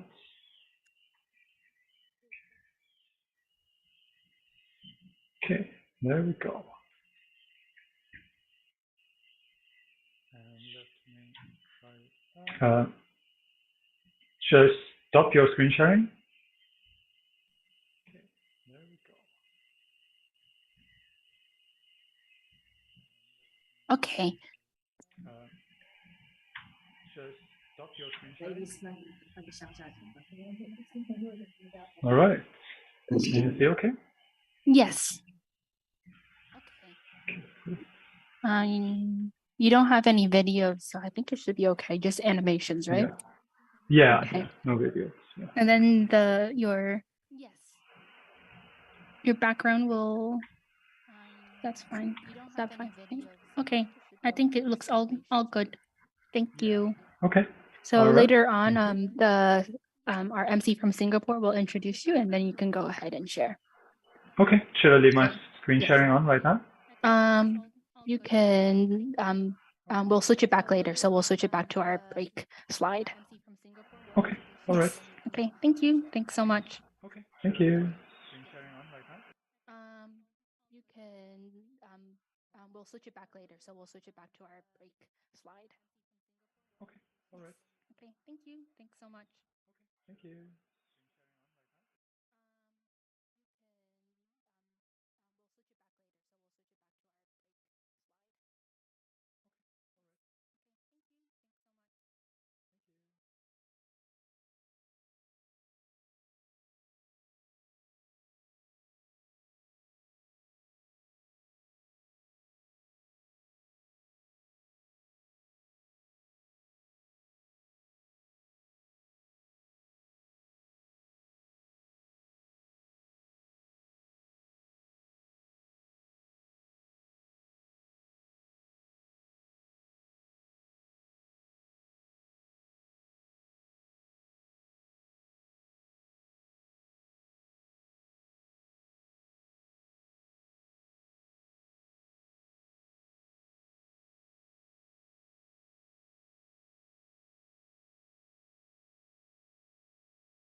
阳光。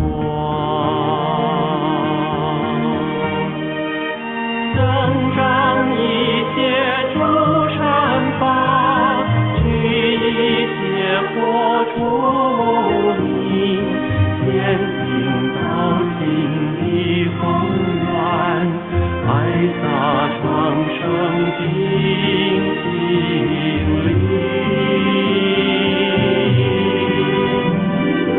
悲之远行佛山中，耕耘灌溉菩提林，人间菩萨一念心，逾越净土在人间。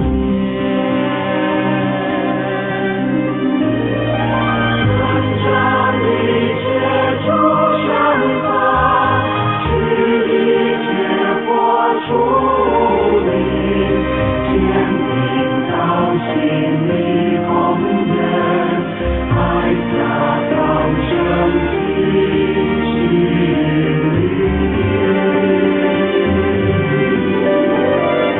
谁知远行佛山中，耕耘灌溉菩提林，人间菩萨一念心，逾越净土在人间。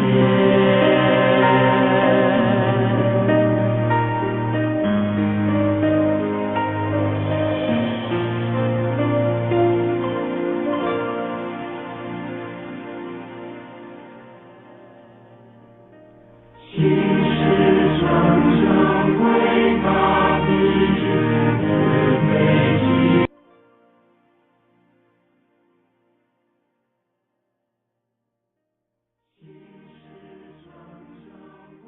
Welcome back, brothers and sisters. Hope you are feeling refreshed for the next part of the program. We are very fortunate to have Brother Johan Outwell from Hualien itself for the next topic. So Brother Johan is from the Global Partnership Affairs Department, and I will now hand over the mic to Brother Johan. Thank you, Brother Johan. Thank you so much. So I'm very grateful and very honored to have this opportunity to talk to all of you. I can see that we have a lot of exciting people online. It's great to see you.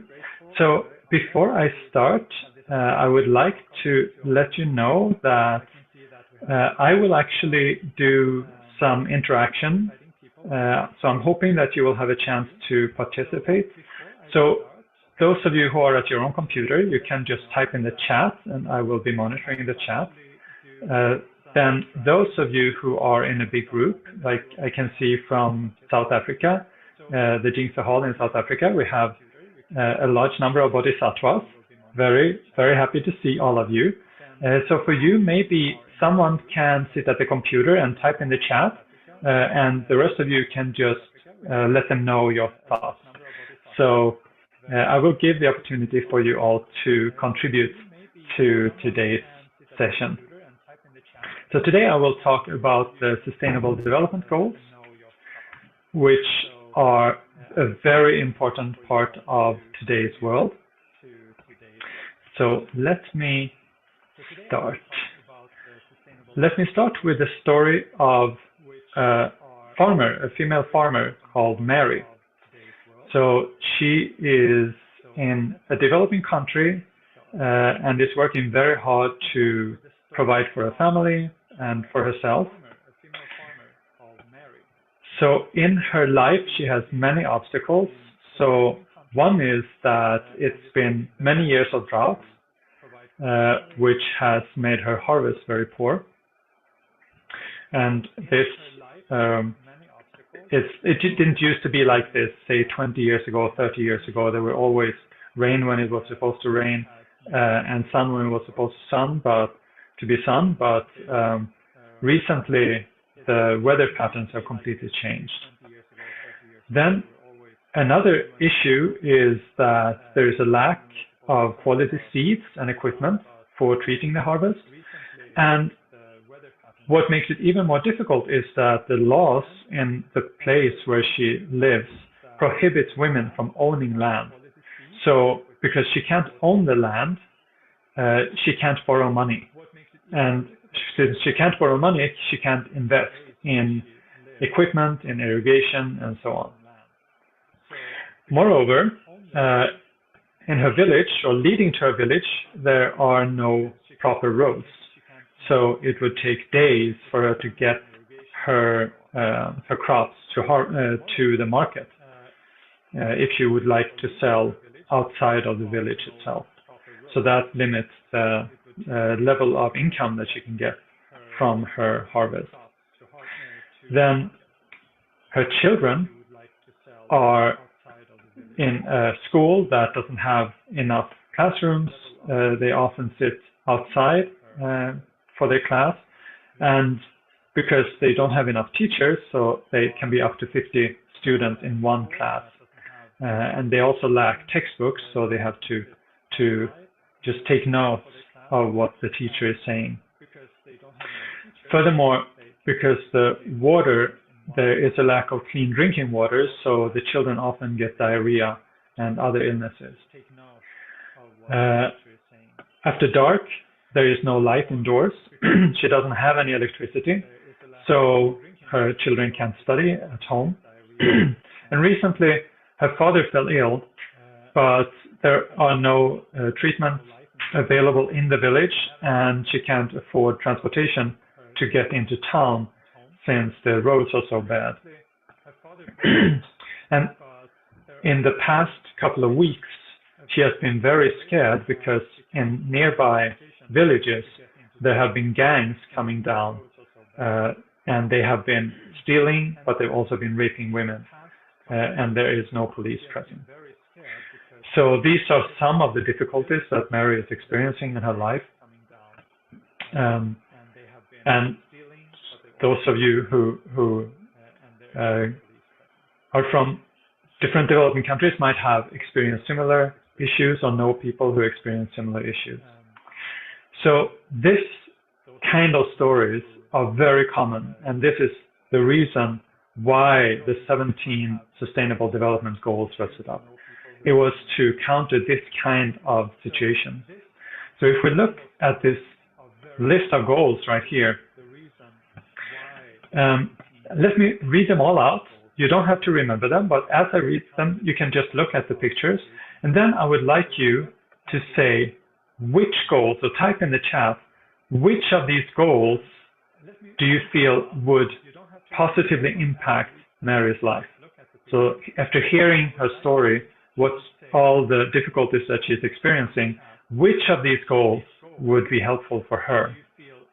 So the first goal is the goal of no poverty. So to completely remove extreme poverty. Second is zero hunger. So to make sure that everyone has food to eat. The third, good health and well-being. The fourth, quality education. The fifth, gender equality. And please feel free to start typing in the chat as I speak as well, as you hear a goal that you feel, oh, this one would really be relevant for her situation. The sixth one is clean water and sanitation. The seventh, affordable and clean energy. The eighth, decent work and economic growth. 9, industry, innovation, and infrastructure. 10, reduce inequalities. 11, sustainable cities and communities. 12, sustainable consumption and production. 13, climate action. 14, life below water. 15, life on land. 16, peace, justice, and strong institutions. And 17, finally, is partnerships for the goals. Okay, so the UK, Lydia Wang, suggests number 1, no poverty. Number 4, quality education. Number 5, gender equality. Number 6, clean water and sanitation. Number 10, reduce inequalities. Okay, great. Thank you, Lydia. Anybody else? What about our South African friends? Number 5, gender equality. Number 6, clean water and sanitation. Number 10, reduce inequalities. I believe we also have participants from maybe from India or Nepal. Maybe from Jordan. I believe we also have participants from other countries in Africa, maybe from Mozambique. Okay. Can I talk? Yes, sure. Okay. Yes, thank you for let us have the chance to listen from you and have the chance to share our experience here in Jordan. Can I talk? As we have here, as Jordan is also an underdeveloped country, yes, we do hear some of sad stories about the some areas which is not developed well, no social securities. Also, they have problems about the drinking water issue. Last June, we have a sister from USA help us to connect with UNICEF. So we got a chance to enter the Atari camp and also some very poor area in the Jarash, which is the totally farmer area. Also, there's another camp. It's for the Palestinian. They have been living in this land for 60 countries, but still no nationality. They will be treated as foreigner, and unfortunately, after 4 generations, their kids still begging in the street. So, yeah, I have to say that this really, we need a lot of attention and cooperation with the local government and also with international organizations. We do hope to help them in all ways, in all means, by all means that we can preserve their dignity, which they really deserve because they are human beings also like everyone. Thank you. Thank you so much. Yes, absolutely. Yeah, and these goals, I mean, if all nations were able to really put all the effort and emphasis on these goals, these kinds of situations would be greatly reduced. Like the fact that they don't have stateship, I mean, that's a part of goal number 16 about peace and justice and strong institutions. And I mean, as you said, lack of drinking water and so on. So there's definitely, I'm sure all of you have very important and poignant stories to tell about this. So let me continue with the suggestions that we have here. So number 3 was also added by Vic. So number 3, number 7 and 8. So number 3 is good health and well-being. Yeah, that would help her father. Number 7 and 8, affordable and clean energy, so her children could study after school. Number 8, decent work and economic growth, absolutely. We also have number 16, peace and strong institutions to reduce violence, in particular from these ruffians that were coming to the villages. Number 17, partnerships for the goals, very good, absolutely. Another one, I think, that we could add. Jerry from Ethiopia. Oh, wonderful. Welcome, Jerry. Another one that we could add would be infrastructure, number 9, to build roads going to the villages so that they could get their produce to market. So as you can see, all of these goals, or many of these goals, have an impact on just this specific one case. Yes, thank you so much. From Monica and Lucas in Poland. It's so great to see all of you here, and thank you so much.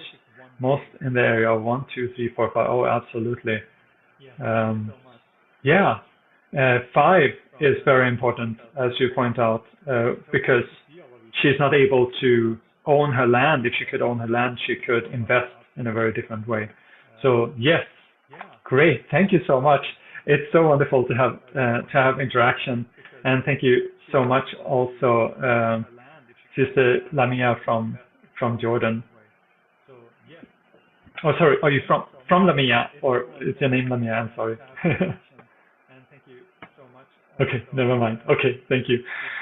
So let me tell you a little bit about the history of the Sustainable Development Goals, and then I will get into where the current status is and a little bit more before we talk about Tzuji's contributions to these goals. So before the Sustainable Development Goals, there was something called the Millennium Development Goals, which were adopted in the year 2000. And these goals were for 15 years, so from 2000 to 2015.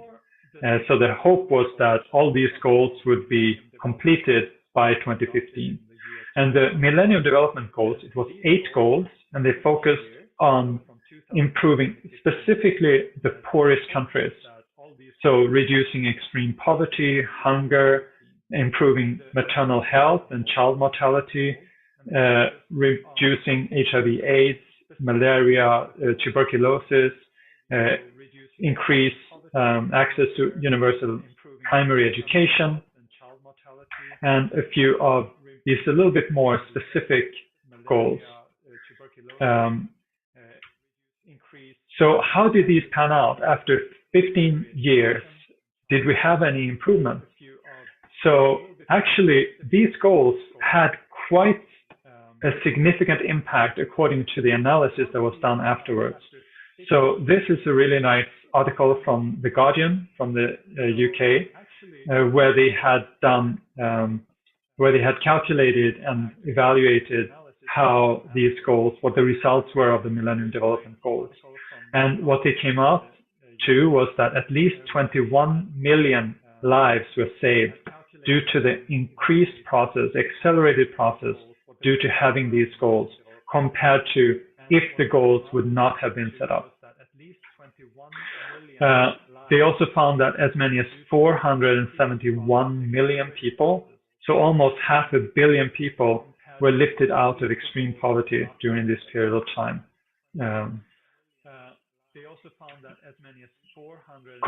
So that was the improvement compared to the trend between 1990 and 2000. So this is what we believe is the result of these goals. And then we also saw that the lower income countries were the ones who accelerated faster in these goals, things like sanitation, water, maternal mortality, and child mortality, compared to middle income countries. So there was an improvement everywhere, but the rate of improvement was faster in low income countries. So we can see that these goals, they did have a very positive impact. But after the end of this period, in 2015, they wouldn't just completely let go, okay, so now we've done this, that's it, no need to continue.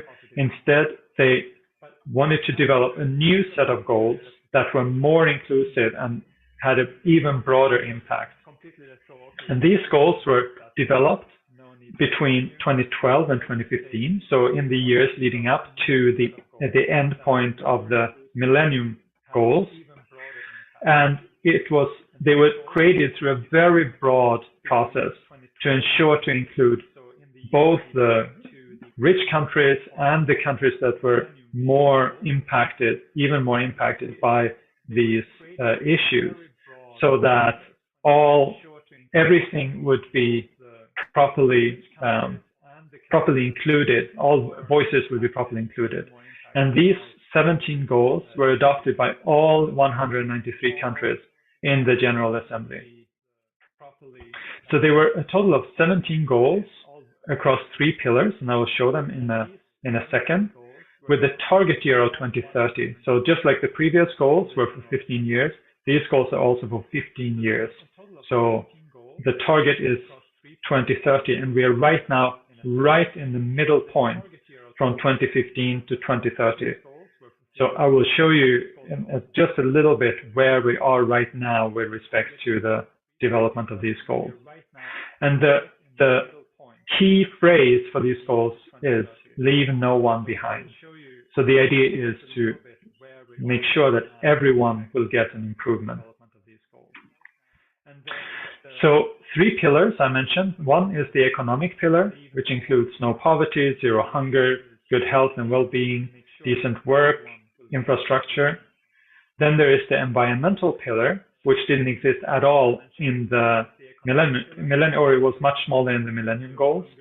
So that includes clean water and sanitation, clean energy, responsible consumption and production, climate action, life below water, and life on land. And then there is the social pillar, which includes quality education, gender equality, reduced inequalities, sustainable cities and communities, peace, justice, and partnerships for the goals. So these are the three pillars: economic pillar, environmental pillar, and social pillar. And all of these goals are very much linked together. So without any one of these goals need other goals in order to be fulfilled. Then each of these goals, if we pick one, say quality education as an example, each of these goals have targets. So quality education has these 10 targets, including free primary and secondary education, equal access to quality pre-primary education, equal access to affordable technical and higher education, and so on. So you can see that each of these goals have a number of targets, in this case 10 targets, and on average about 10 targets. So the 17 goals have a total of 169 targets. So these targets make the goal more specific. And you can read all the details about this. So read all the targets at this website, SDGs, so Sustainable Development Goals, .un.org/goals. So if you go there, and I would really recommend for everyone to go there, maybe not right now, but after the class today, and take a look at this and look through some of the targets and see what the point is of these goals and what we're trying to achieve. So now if we go to the status of the goals, now we're right in the middle point, and the UN Secretary General, he ordered a report which came out just last month. So this is very good timing. And what you can see here is yellow. So yellow is fair progress, but they need to accelerate in order to meet the target of 2030. Then there is the red, which is stagnation or regression. So some of these targets have actually reduced below the level of 2015 when these goals were adopted. And then we have the green, that you see a few green points here, which are the goals where the development is on track or where the target has already been met. So for the green ones, those are the ones at the current development, they will be reached by 2030. So what we can see is only 12% of these targets are on track to be reached by 2030. And 30% of the targets, so almost 3 times as many targets, have stagnated or regressed. And most of the other are either in between, so meaning that there has been some progress, but they need to be accelerated in order to hit the goal by 2030. Or you also see a lot of gray, and the gray means that we don't have the data to actually evaluate whether this goal is on track or not. So a lot of these targets, they don't have enough data. So the data part is also a very important aspect of knowing where we are in relation to these goals. So some examples of what the results will be in 2030 if we don't do more for these goals. We'll have 575 million people who will be living in extreme poverty, which is under, I think, $1.5 US per day. We'll have 84 million children who will not be able to go to school. And among those who are in school, 300 million will leave school without being able to read and write. Renewables, renewable energy, will make up just a small fraction of global energy supplies. So currently, the CO2 levels are actually still increasing, even though we are getting so close to 2030. They would need to decrease by 45% by 2030 in order to hit our climate targets. 660 million people will still not have electricity, and nearly 2 billion people will not have access to clean cooking. So these are very serious issues, and the progress is way too slow on these goals. And some of them, especially after COVID and then the war in Ukraine, some of these goals have actually regressed instead of improved. So now how can we move forward? Well, one way to move forward is to take actions that will have a maximum impact.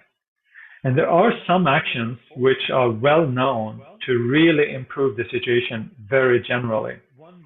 So one is to invest in education.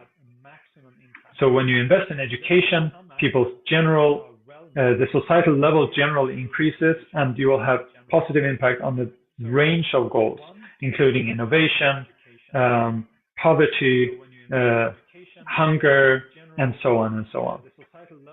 Another is to promote renewable energy. By promoting renewable energy, not only do we improve in electrification, we're also improving living standards, we're creating more job opportunities, and renewable energy can be much more localized than the traditional fossil fuel energy types. So you can have, for example, a solar plant or wind plant right next to a village to provide electricity to that village. So you can have much faster improvements. Investing in clean water and sanitation, it improves health, it improves female health, it has huge impact across the board for these goals. Support sustainable agriculture. This can have an impact on poverty, on food, on the nature, so including life on land and climate. Also very broad impact across the goals. Protect and restore ecosystems, another very important and very broad-ranging action. And then to strengthen local and multilateral decision-making. So local decision-making, because the people that are closest to the village chiefs and the city councils, they know what is going on in their village, in their city. So to make sure that they have the power to make decisions and the resources to improve the situation in their local areas. And also multilateral, so strengthen UN relationships so that countries can come together and you can have action both on the larger scale and on the smaller scale. And partnerships, very, very important. So I will talk more about this in a little bit. But I would like to point out two specific actions that are very far-reaching, and I would like to show you some of the goals. So one is to invest in women and girls. So this has shown to be very, very important and has this huge impact because women and girls are typically underinvested. So poverty is much worse among women and girls. Hunger is worse. Health and well-being is poorer. And so by investing in these, all of these will increase much more than if you try to do equal investment or if you invest mainly in male. Quality education, gender equality, of course, decent work and economic growth. Oftentimes, women are breadwinners, and women tend to spend more of their income to take care of their families. So all of these can be strengthened fast by investing in women and girls. And one very important part is number 16, peace, justice, and strong institutions, by increasing the political representation for women in society. Another one is to protect and involve indigenous populations. So indigenous populations, again, are typically they have less resources than the population as a whole. Their health situation is worse. They have less, they're in terms of poverty, in terms of hunger, and so on. But indigenous populations also have a lot of knowledge and wisdom that they can impart on the world and on their own, on the countries and on the communities. So by involving indigenous populations in decision making, that's one way to improve sustainability of cities and communities, to improve on responsible consumption and production. Also, climate action, life below water, and life on land, these broad goals relating to nature. Indigenous populations have a lot of solutions that can help. And we've also seen that lands that are where indigenous populations are given stewardship over the land. So, for example, forests, taking care of the forest, they actually do a much better job at restoring biodiversity than if states or non-indigenous actors try to take care of conservation. So indigenous populations is another very important piece of the puzzle to make these goals come true.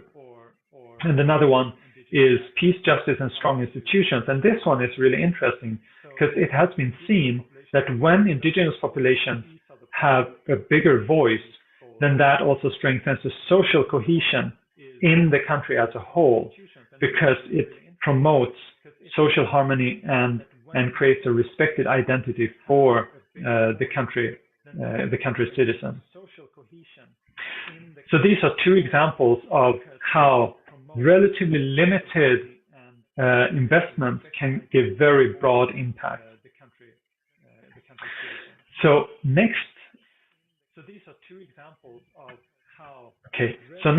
I would like to talk a little bit about Tzu Chi and the Sustainable Development Goals. And here, first, I would like to talk about the importance of grassroots action. So a lot of times when we see these goals, they look very big. So it looks like, okay, we need state actors.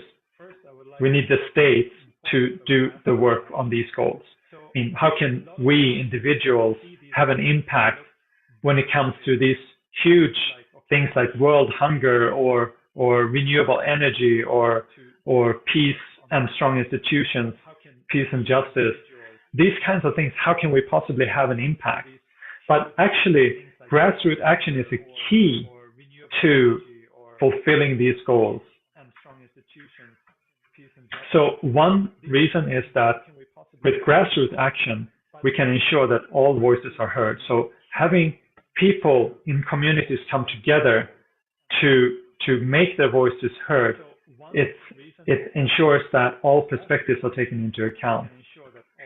It also brings a sense of ownership to the individuals, to the individual community members. So, for example, if we talk about sustainable and sustainable consumption and production, consumption, who are the consumers? Is us. We are the ones who decide what we want to eat every day, how we want to spend whatever money we have.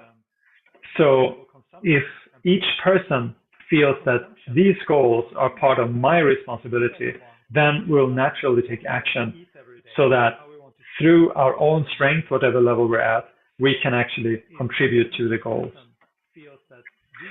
We can also mobilize communities as a whole to take action. Community is even much stronger than the sum of the individuals.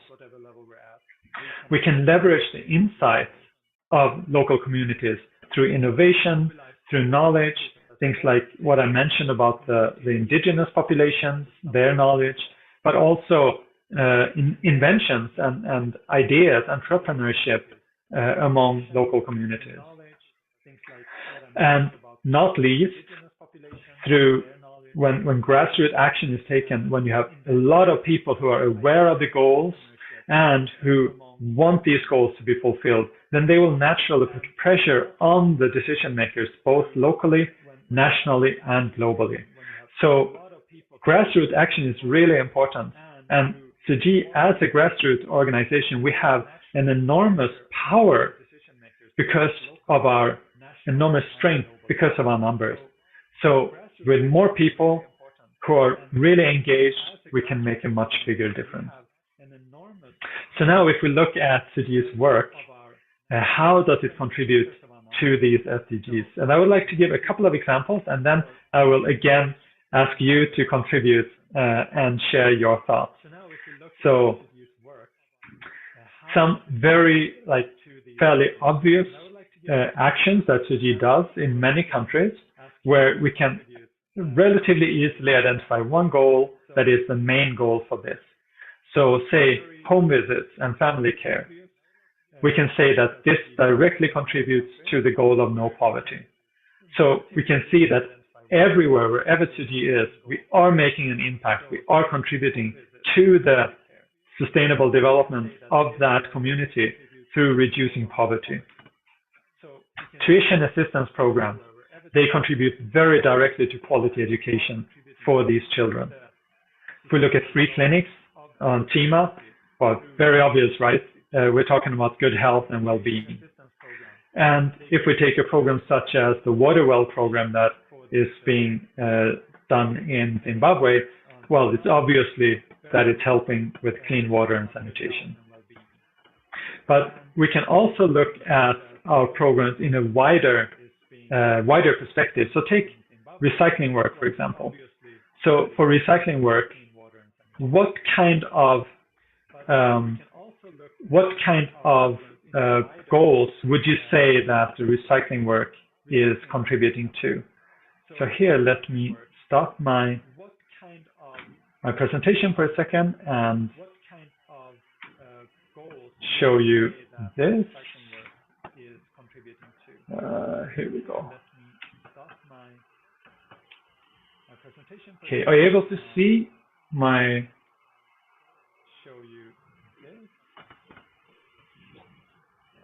Are you able to see my screen? Yes.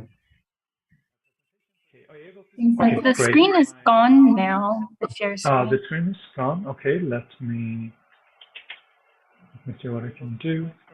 Right now I can't see my screen either. Oh, I think I just need to.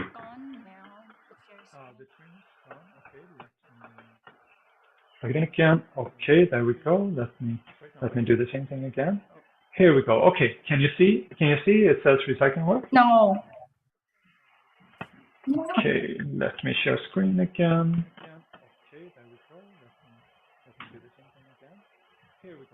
Okay.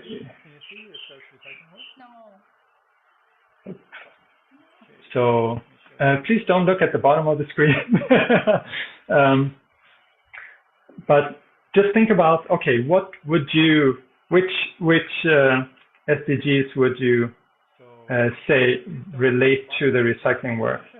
So I should show you the Sustainable Development Goals here on the screen. Let me show them again. There we go. Okay, there we go. And I'll make sure that I can see the chat as well.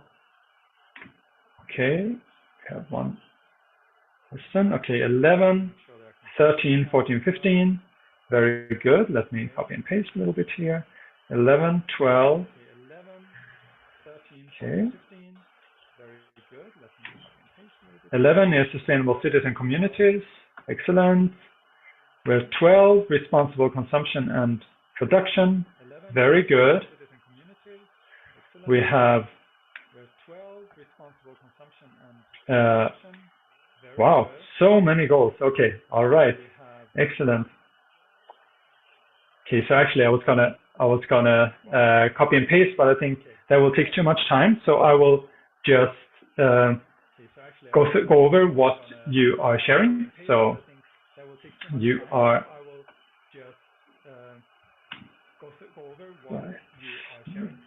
the share. Here we go. So we said 11, 13, 14, 15. Yes. So sustainable cities and communities, responsible consumption and production. Absolutely.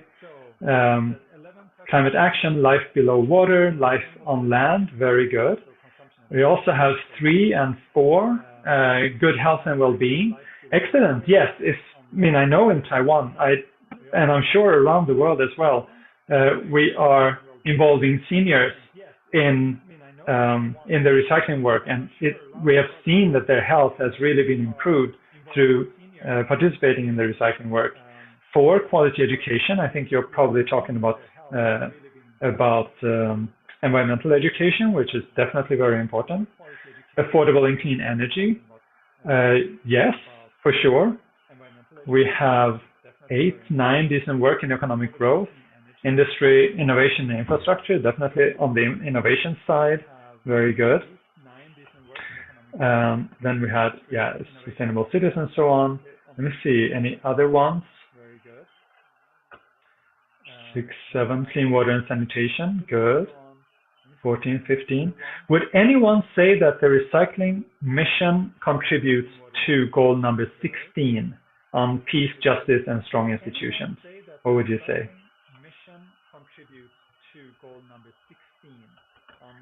Feel free to unmute yourself if you have a thought about that.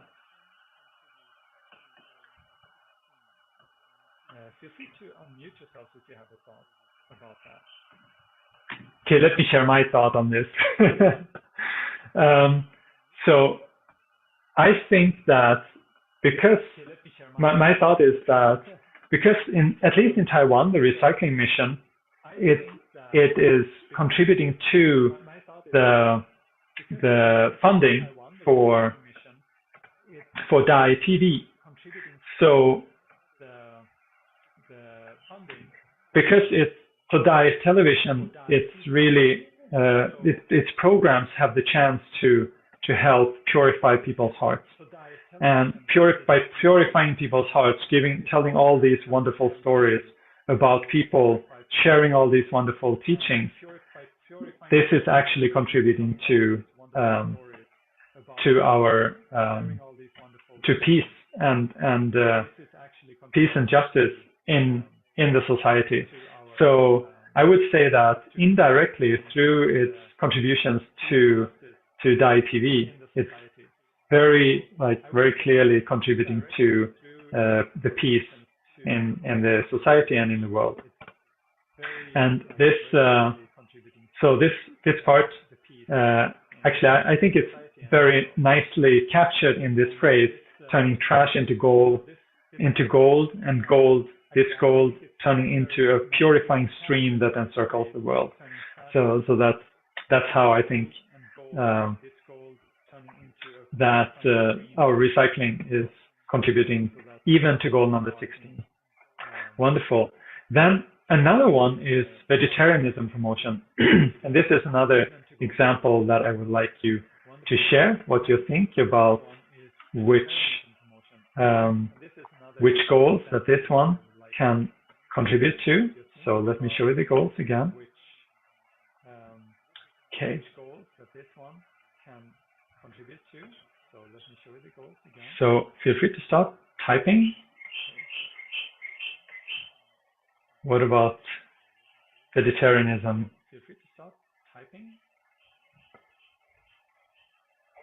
What about vegetarianism?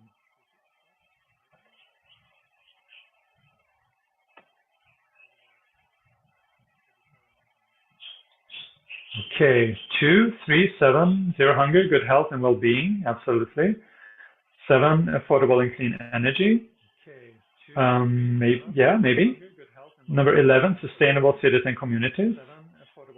Yes, I would definitely say so. Sustainable consumption and production, for sure. Climate action, yes. Life below water, absolutely. Life on land, for sure. And then 17 as well, with partnerships for the goals. Yes, through our vegetarian promotion, we're able to partner with a lot of different organizations. Very good. I like it. Let's see if we have any additional goals that were not mentioned already. 2, 3, 4. Quality education, in terms of educating people in the benefits of vegetarianism. Yes, for sure. Decent work and economic growth. I like this one very much because the meat industry is one of the worst industries to work in the world. So by reducing the reliance on meat, we're also reducing the number of really bad jobs out there, and we're increasing the chance for farmers to have a much higher impact and higher margins on their work. Very good. We have 9 industry, innovation, and infrastructure. Yes, absolutely. So this is very interesting. You have covered almost all of the goals through this one simple action of promoting vegetarianism. I like it. I like it a lot. Thank you so much. Great. So now I would like to share a little bit about partnerships for the goals. And here, Vivian, could you just let me know how many minutes I still have so I can try to time it properly? So we have several types of partnerships that Tzu Chi is engaged in. And I'm in the Global Partnerships Affairs Department. So this is kind of what I do on a daily basis, engaging in partnerships. But I think it, of course, shouldn't just be about us at the Taiwan headquarters. I mean, these partnerships should be and are carried out in every country, in every community around the world, which of course is why we have so much to talk about when we go to the UN and share about our stories. It's not our stories, it's your stories. So we are very, very grateful to all of you. Some of the partnerships that we're able to do, as I mentioned, partnerships for positive influence. This means that this can include, for example, going to UN conferences like COP27 that you see at the bottom left here, and sharing with people around the world about what Tzu Chi is doing through panel discussions with other organizations, like-minded organizations who also have similar programs or similar ideas. Another one is online events like the Intergenerational Dialogue last year, which included youth from Tzu Chi and other organizations who shared about their experiences in their communities and in their organizations. And it can be about going to the UN in person, like you can see on the right. You see that's Steve, our wonderful representative in the UN, to the UN in New York. On the right-hand side, and the others are representations for a number of different organizations. They're all involved in the UN work. So in this way, we can amplify the impact of Tzu Chi, the positive influence of Tzu Chi, through sharing Tzu Chi's examples of the work that we're doing. Another type of partnership is for COVID prevention. So during COVID, Tzu Chi partnered with over 7,000 organizations, and this, of course, includes a lot of hospitals, government units, schools, interfaith groups, to help provide personal protective equipment for people around the world who were severely impacted by COVID. And the reason we could do this was also because of partnerships, because we have strong partnerships with manufacturers in China, thanks to our sisters and brothers there. Not just manufacturers, it's not just about making these things, it's also about shipping them. And the shipping was very, very difficult during COVID. So our sisters and brothers who were responsible for getting these things from China and into these countries all around the world, they were doing an incredible job. So we managed to provide personal protective equipment, including masks, gloves, and so on, to 96 countries all around the world, including all the 7 continents. So this is, I think, a spectacular example of partnerships through that Tzu Chi had the possibility of doing. Another example was the partnerships for Ukraine. So after the Russian invasion of Ukraine in February of 2022, Tzu Chi reached out with a call for proposals where we asked organizations to provide ideas of what we could do together in partnership. And we ended up signing partnerships with these 8 organizations, including I'll show you, yes, including organizations in Poland, where the vast majority of refugees went. There were over 4 million refugees that went to Poland at one point. Also inside of Ukraine, in Moldova, in Romania, and in the other countries all around Ukraine. So Ukraine is the country with the red borders here, and Poland is the dark blue country above. And then you have the other countries around. So thanks to these partnerships, we were able to do things that we could not have done ourselves. We could not go into Ukraine because it was in a state of war. But these organizations, they were working with local partners inside of Ukraine and were able to provide, so you see on the right-hand top side, this photo here, provide food and also medical equipment into Ukraine to the people that were still living under the threat of bombing.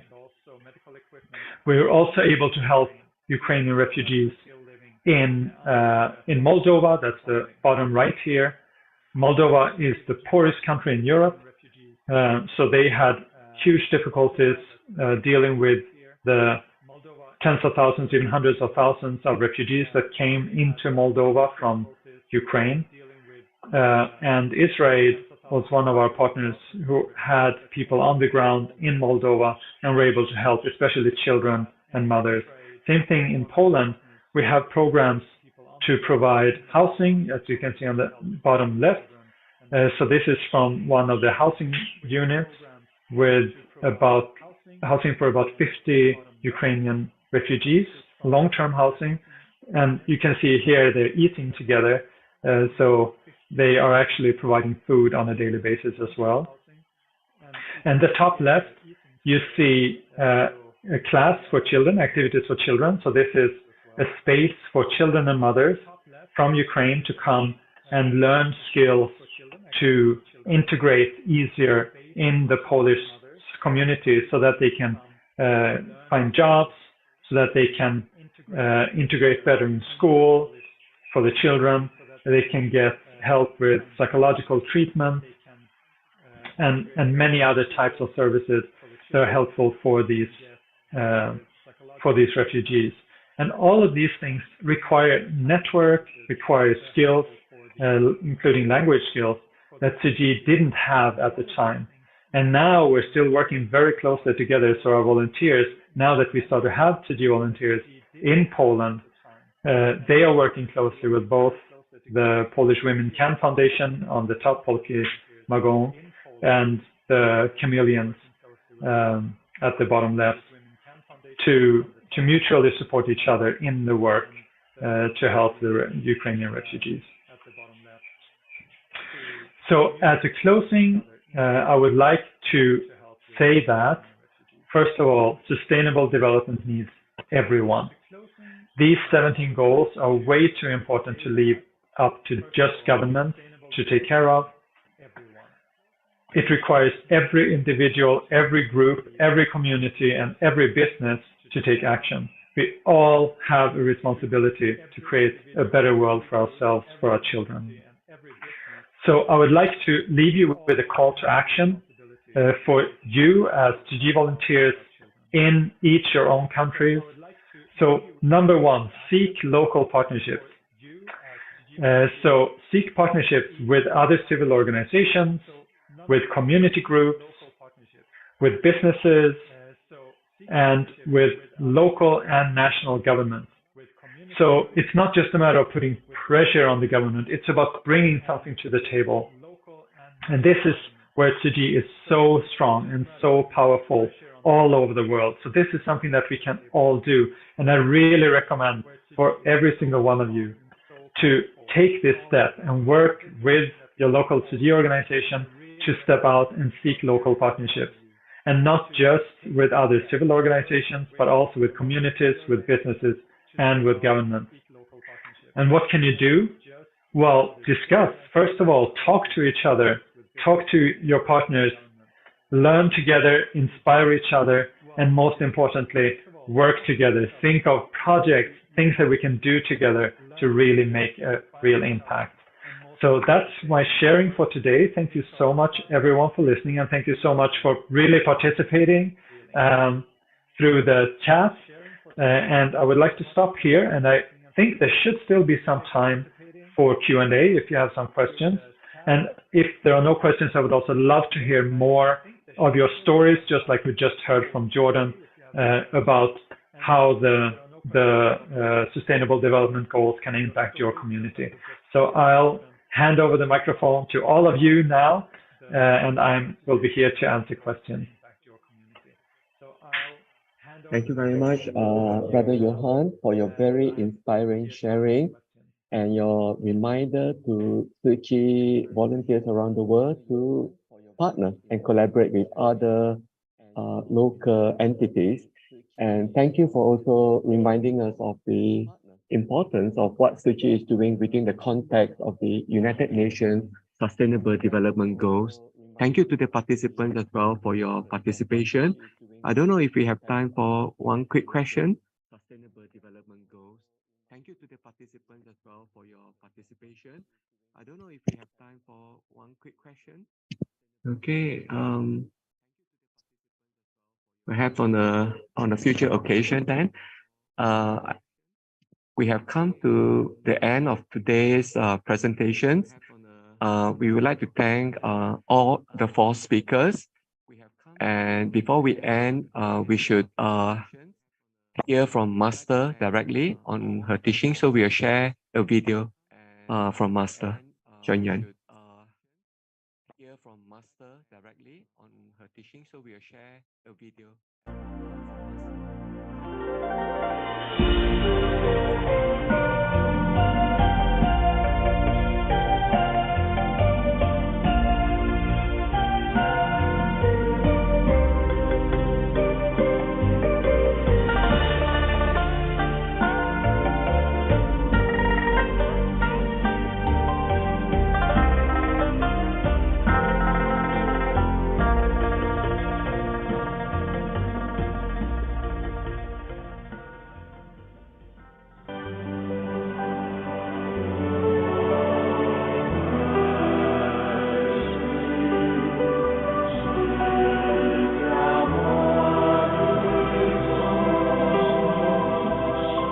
真的是很感恩，佛诞人间呐。虽然没有跟佛同世，但是呢，佛法在这个时代，靠了科技的发达，把历史啦、佛陀生世那个时代是怎么样的时代呀？那个时代的人间生活是怎么样的生态？人间的贫与富啦，病与健康啦，等等啦，天地人间，整个大时代的大概都可以呢想象出来。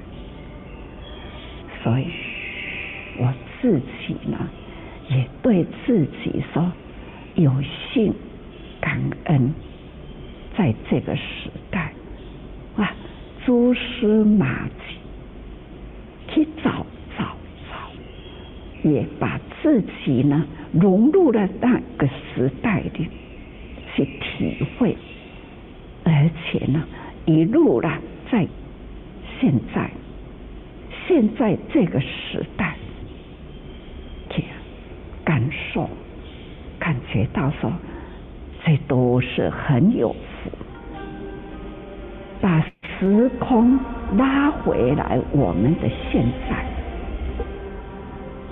看到了台北的护国禅寺，法师们的庄严的虔诚，这一边呢也是同时在我们小净寺的外面门开的啦，那庄严的菩萨都是呢聚聚一堂，看到了这次景色，但是呢，我也看到了这样的景象的过去的50多年前的那样的小木屋，它是个人的道场，敢若一个修行人在内底，在那里看了《法华经》啊，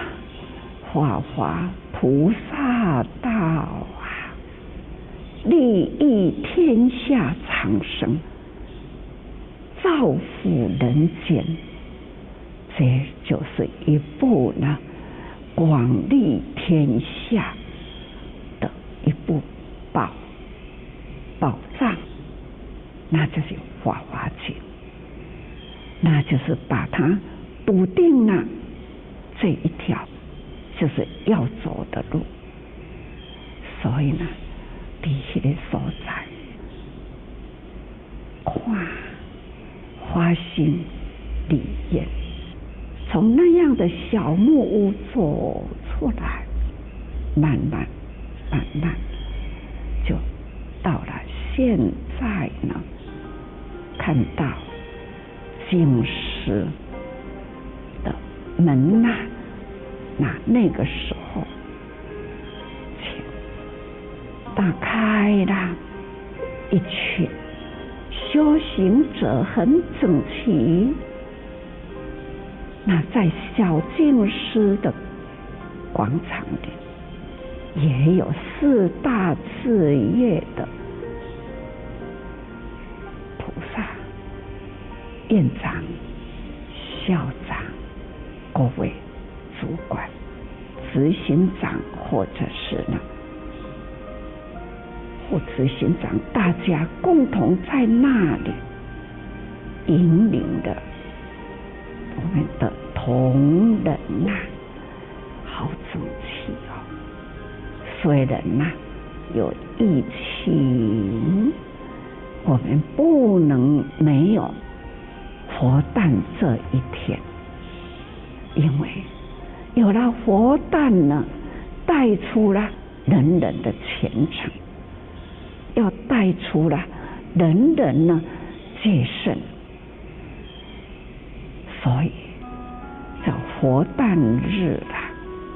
有48个国家慈济人呐，在他们的道场总是呢同时在徽州啦，他们是凌晨看到他们呐，真的要集合很不简单，他们交通不方便，他们要从不同的角落、遥远的地方，跨过几啊班车，还要呢走过了好长的路程，要集合到了。那在辛巴威，他们呢有的是睡在货柜里面休息一下下，半夜还是呢跟我们同步啦。所以不同的时间呐，总是同时这一刻，当我们的钟声起，那这个钟声扬，这个声音呐，就是在天空旋绕的，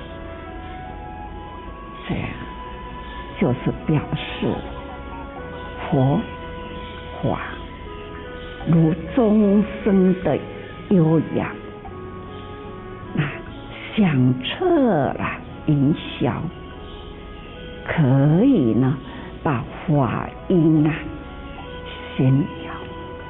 就如我们在忆佛的时候，中间有一个圆，那这个圆里呢，围绕的人，你是向东呢，你是向西，我是向南，他是向北，东南西北啦，那天地啦，一共10方，大家围绕这个核心，那就是真理。不管任何宗教，就是共一个真理。看到了好几个国家都有在举行，这都是呢我们平常呢要累积那样的信仰，我们不同宗教共同的尊重，所以佛诞时也可以看到修女、神父，不同宗教大家都会汇合起来，我觉得很高尚，真正是真高尚啦的宗教的情操。因为慈济人也常常到教堂去陪伴了信仰天主基督的，去陪伴他们去祈祷，这种的尊重宗教的信仰多么美好啊！人间一定要有宗教，但是呢是正信的宗教，是真正的是给予安定人心啊。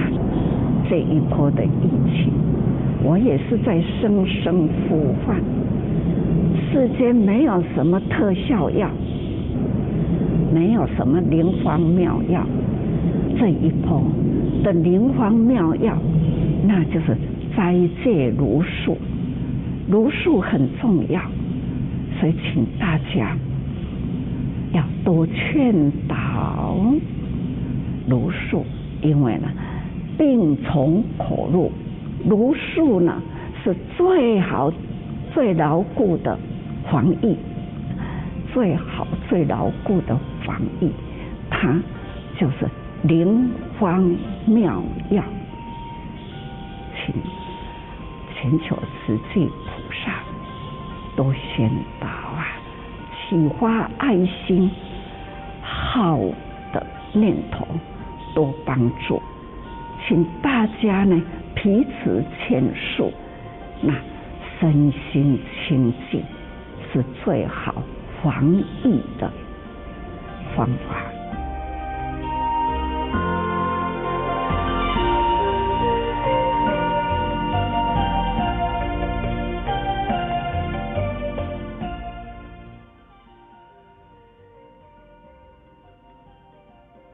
Thank you very much to Master Chen Yuan for profound teaching. A very big thank you as well to all the 4 speakers today. And also big thank you to all the national, the coordinators and administrators in the different countries, and all the volunteers, and of course all the participants from the many different countries. So we will end today's session with prayer, and following which in your home country, if the local organizers have organized a workshop after this, please stay on to participate in the workshop as well. So let us pray together. Please stay on to participate in the workshop as well. So let us pray together.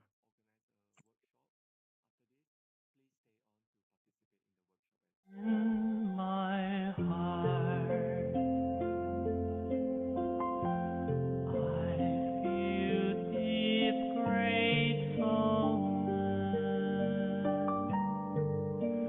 All my heart is filled with sincere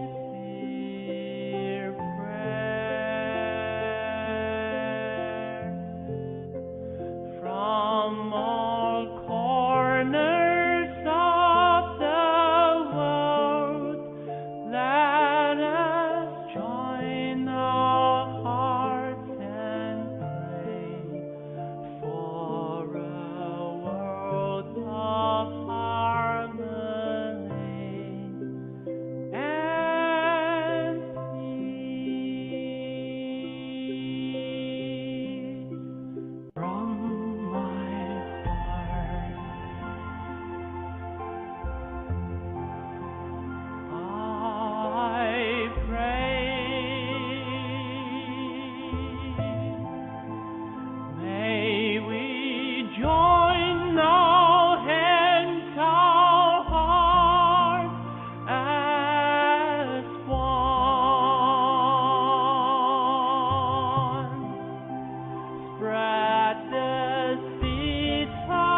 all united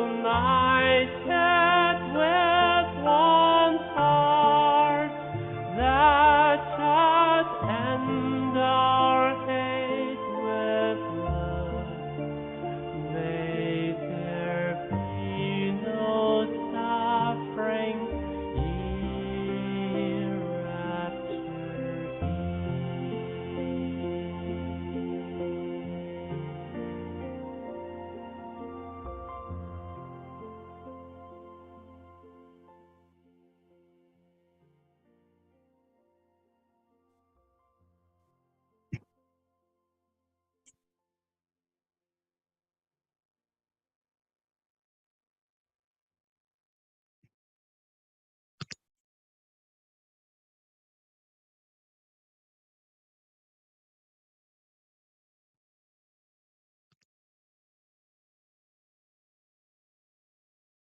Okay, and let us pay homage to the Buddha with our three bows. And for those of other faith, you may show your respect in your own way. First bow, second bow, and the third bow.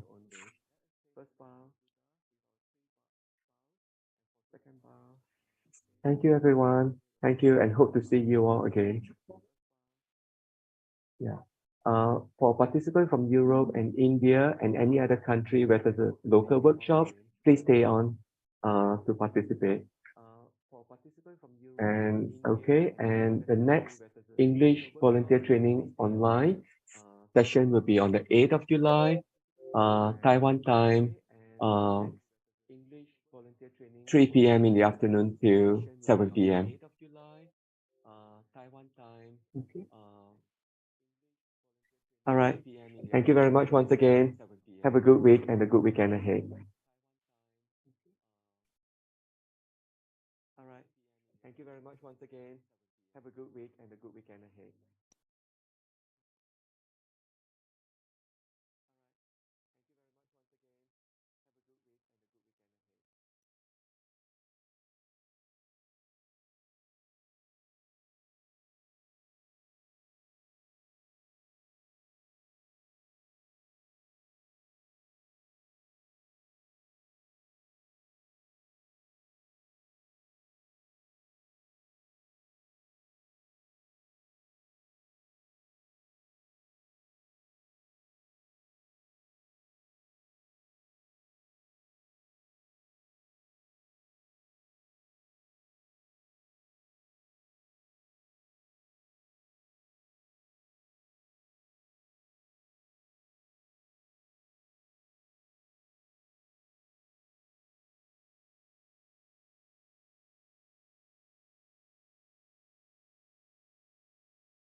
Okay, for everyone who is from India, please make sure you join the breakout